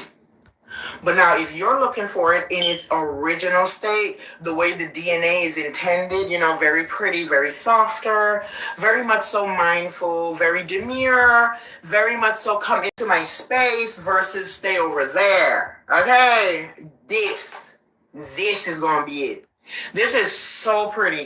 You get that peach and nectarine, little citrus tanginess in the opening, and then you get that smooth, sweet acai honey, and with a beautiful floral bouquet, and then it leads into soft, velvety woods. Baby, this.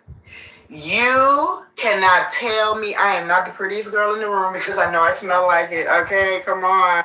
So if you missed this because, I don't know, you weren't paying attention or maybe you just wasn't there, and I'm so sorry for that. Now you gotta go back and wrench Auntie arm and say, baby, I need this nectarine blossom. Let me put it up here close for you. Nectarine blossom. Screenshot it. Do whatever you need to do. You need this. This is so pretty. Okay? I don't gatekeep. Love you. Bye-bye. هذا سبب ممكن يجاوبك. هلا كثير اشخاص كتبوا لي انا ليش بعمل ريجيم ما بينزل وزني. ما عم تكسري. انا بدي ينزل وزني ياخذ من الدهون المخزنه. بدي اكل 1700. عامله حالها نظيفه في بيتها وهي بالحقيقه معفنه. تشل وين وين تتنظف البيت وتعمل هالفيديو لانه هذا فيديو تاريخي. عشان هيك بتحطه عشان تفرجي العالم انها هي نظيفه. بتنظف كان الحمامات وارضيه البيت والمطبخ وغرفه النوم. يعني ضروري احنا نشوف جوا بيتك يعني. وبالحقيقه بتلاقي بتلاقي المجلة جالي مشوم في المجلة ومعفنة في بيتها. هي كل اللي عملته عشان الكاميرا، اما بالحقيقة هي معفنة جوا بيتها، ريحة البيت طالع عندها. وبتلاقي شعر تحت باطها مدلة مثل قطف العنب، ريحتها طالعة. وعشان ايش؟ الدبع تابعها طبعا اللي ما بعرف شو الدبع اللي هو جوزها يعني العجل تاعها بيبقى متشيف على حاله انه مرته بتعمل في هذه الشغلات، عشان كان يقولوا الشباب عنه والله نيالك يا ابو فلان ولا يا فلان، مرتك ما شاء الله نظيفه وبيتها بجنن وطول عمرها طول نهارها بتنظف في البيت وبتتعب وهو متشيف. وقليلين العقل طبعا اللي بيشوفوا هذا الاشي بروح بدق في مرته وبقول لها طلع مرت فلان كيف نظيف ودايره بالها على بيتها ومحافظه على بيتها، وبروحوا اخر شيء بتطلقوا وما بيعرفوش انه هذا المرة معفنه والعجل تاعها معفن اخرى. وشو النوع الثاني؟ تعالوا هذا النوع الثاني اللي بتبقى قاعده تغير لك قاعده في حفاظه ولدتها وتنظف على ولدتها. ضروري احنا نشوف نوع الخرا ولون الخرا تاع اولادتك، يعني ما تغيري لاولادتك بدون الكاميرا وتحطي فيديوهات. هذا بيتك، مش ضروري احنا نشوف جوا بيتك شو بتعملي. اما النوع الثالث حبيبي، هذا النوع الثالث اللي طالع جديد، هذا نوع قطع جميع الاحتمالات اللي توقعناها بالحياة. قاعدة حاطة علكة في ثمها وهيك وحطيت لي الاواعي الداخليه تاعت الدبع اللي هو جوزها قدامها وبتصفط فيهن، ولا بترفع الكاميرا عشان حضرتنا نشوفها بالطايجر اللي كان حاطط لي طايجر عليه من ورا، ولا حاطط لي بحر، ولا حاطط لي شجر النخيل، ولا حاطط لي تويتي، ولا حاطط لي باباي. الله يجعل كرف اللي يكرفك على هيك مناظر، على هيك اواعي داخليه لإلك مثل العجل. مشيف على حالك، مرتك قاعد بتعرض فيهن على الكاميرا قدام العالم، مفكرة حالها عندها وحش الغابي، عندها جحش. الله يجحشك ويجحشها. شو العالم تشلحت بطلت تخجل يا جماعة، بيوتكم هذول عيب. Be invited to join this club, there's an entire like initiation process. Like they do background checks, credit checks. It's like a full. So I couldn't sleep. And you know what better thing to do than just, scroll through TikTok, because I guess that's what I do best.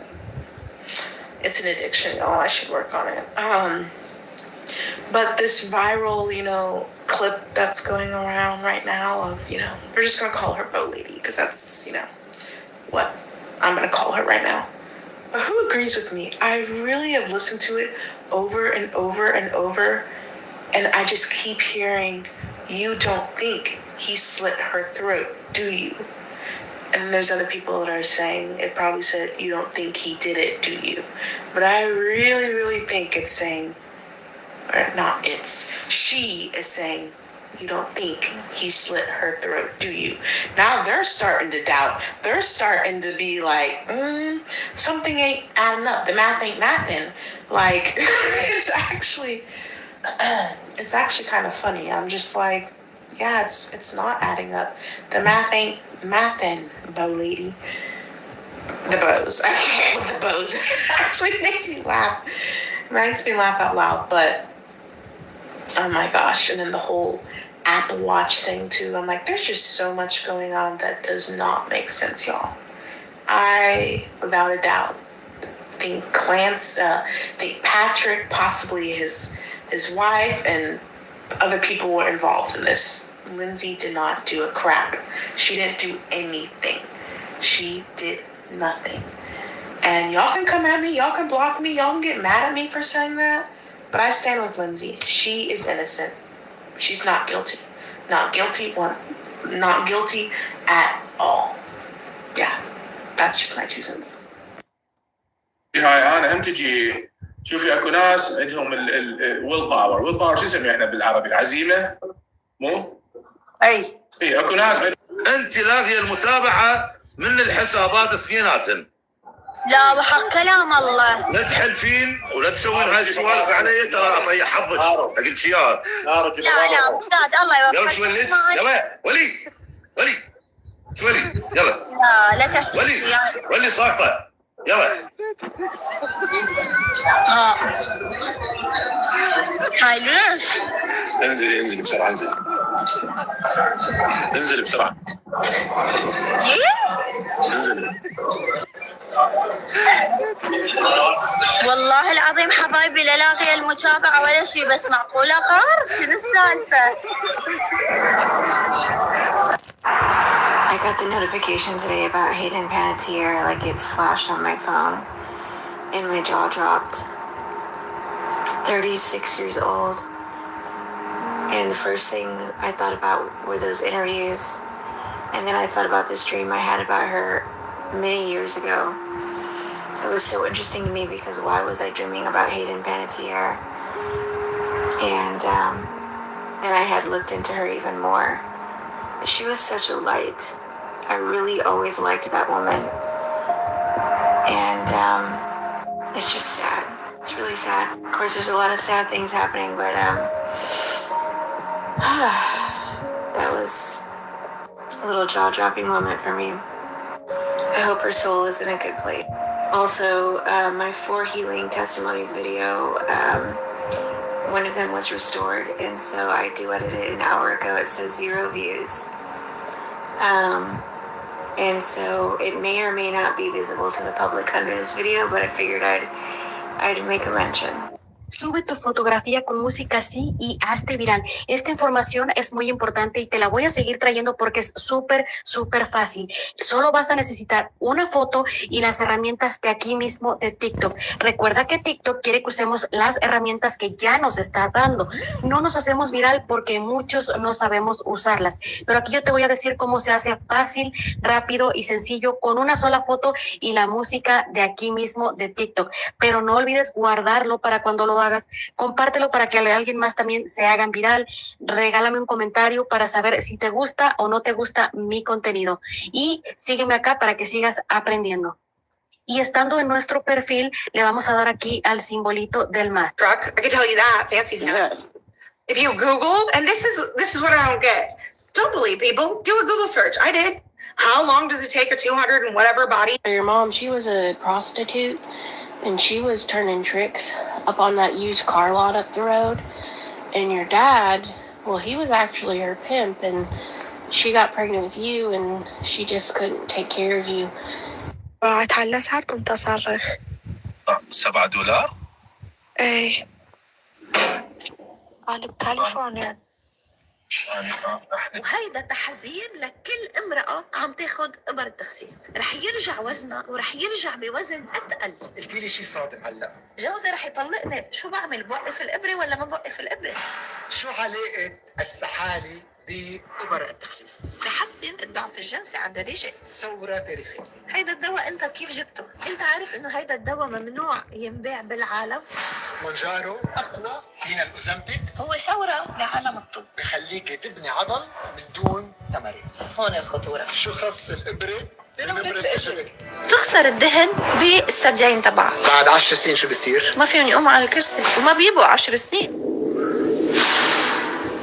أوزمبيك فيس بصير الوجه. ممكن تعكسوا هيدا الموضوع او الاوزمبيك. النوم مع المونجارو. العضو اوزمبيك عند الرجال احلى شيء مع هودي الابر الاوزمبيك والمونجارو بيبيز. مين ممنوع ياخذ هذه الابر؟ وبيفقدوا البصر دغري. اوف كيف هاي؟ الى الطوارئ لما تحذير موجود على العلبه سرطان. هيدا الدواء المزور ممكن يكون مميت. اوزمبيك الطبيعه. اشربها؟ ايه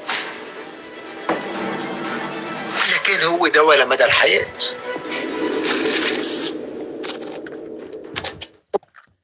أنا بس أقول لك أنا ما سامعة عوفك صلي وراك. أوقف أنا إذا حطيت إكس على أحد يبو بس ما والله مو من فراغ إلا إذا كان شخص مؤذي أذاك فأنت شو تسوي؟ ابعدهم مع السلامة. بعدهم لا تعطيهم فرص، لا ترجعهم حياتك. اللي يأذيك مرة يأذيك مليون مرة.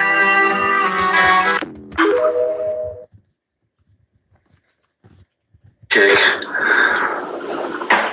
So I'm gonna be doing both, but kind of hard to read the chat and look at the camera. العالم تسأل مونجارو ولا أوزامبيك، لأنه مش كل العالم هن بحاجة يخسروا 23% من وزنهم، لأنه مش كل العالم قادرين يدفعوا حق المونجارو يلي هو أغلى من الأوزامبيك.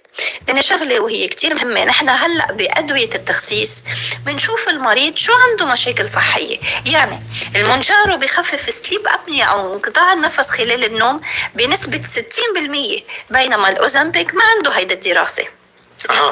الأوزامبيك والمونجارو اثنيناتهم بخففوا الشحم على الكبد. المشاكل تبع القلب بعضلة القلب اثنيناتهم بخففوا الهارت فيلر هاف باث بنسميها، يعني قصور عضلة القلب. قصور عضلة القلب. بينما إذا بدنا نحمي شرايين القلب المونجارو ما عنده دراسة بهذا الموضوع، الأوزامبيك عنده دراسة بهذا الموضوع. دونك حسب المريض شو عنده مشاكل صحية، قد ايه بده يخسر وزن، قد ايه هو عنده يمكن نسبة تقيؤ عالية، ساعتها بنختار أي دواء لإله بنعطيه. لمين بنوصف هالدواء ومين ممنوع ياخد هذه الإبر؟ ممنوع ياخد هود الإبر كل شخص عمل التهاب بالبنكرياس بالماضي تبعه، يعني بانكرياتايتس، أو عنده هيستوري هو أو حدا من عائلته كانسير بالغدة الدرقية، بس مش حيلا كانسير الميدولار يلي هو كانسير كتير نادر. يعني أنا ب15 سنة اكسبيرينس كان عندي 3 أشخاص بس عندهم الكانسير ميدولار، ونحن وقت بنكتشف إنه في كانسير ميدولار بالعائلة بنعمل الكشف لكل العائلة، يعني بنقول لهم كلكم لازم تعملوا فحص تنشوف إذا عندكم الكانسير ميدولار. شو الكانسير ميدولار بالعربي؟ يلي هو بنسميه سرطان الغدة الدرقية.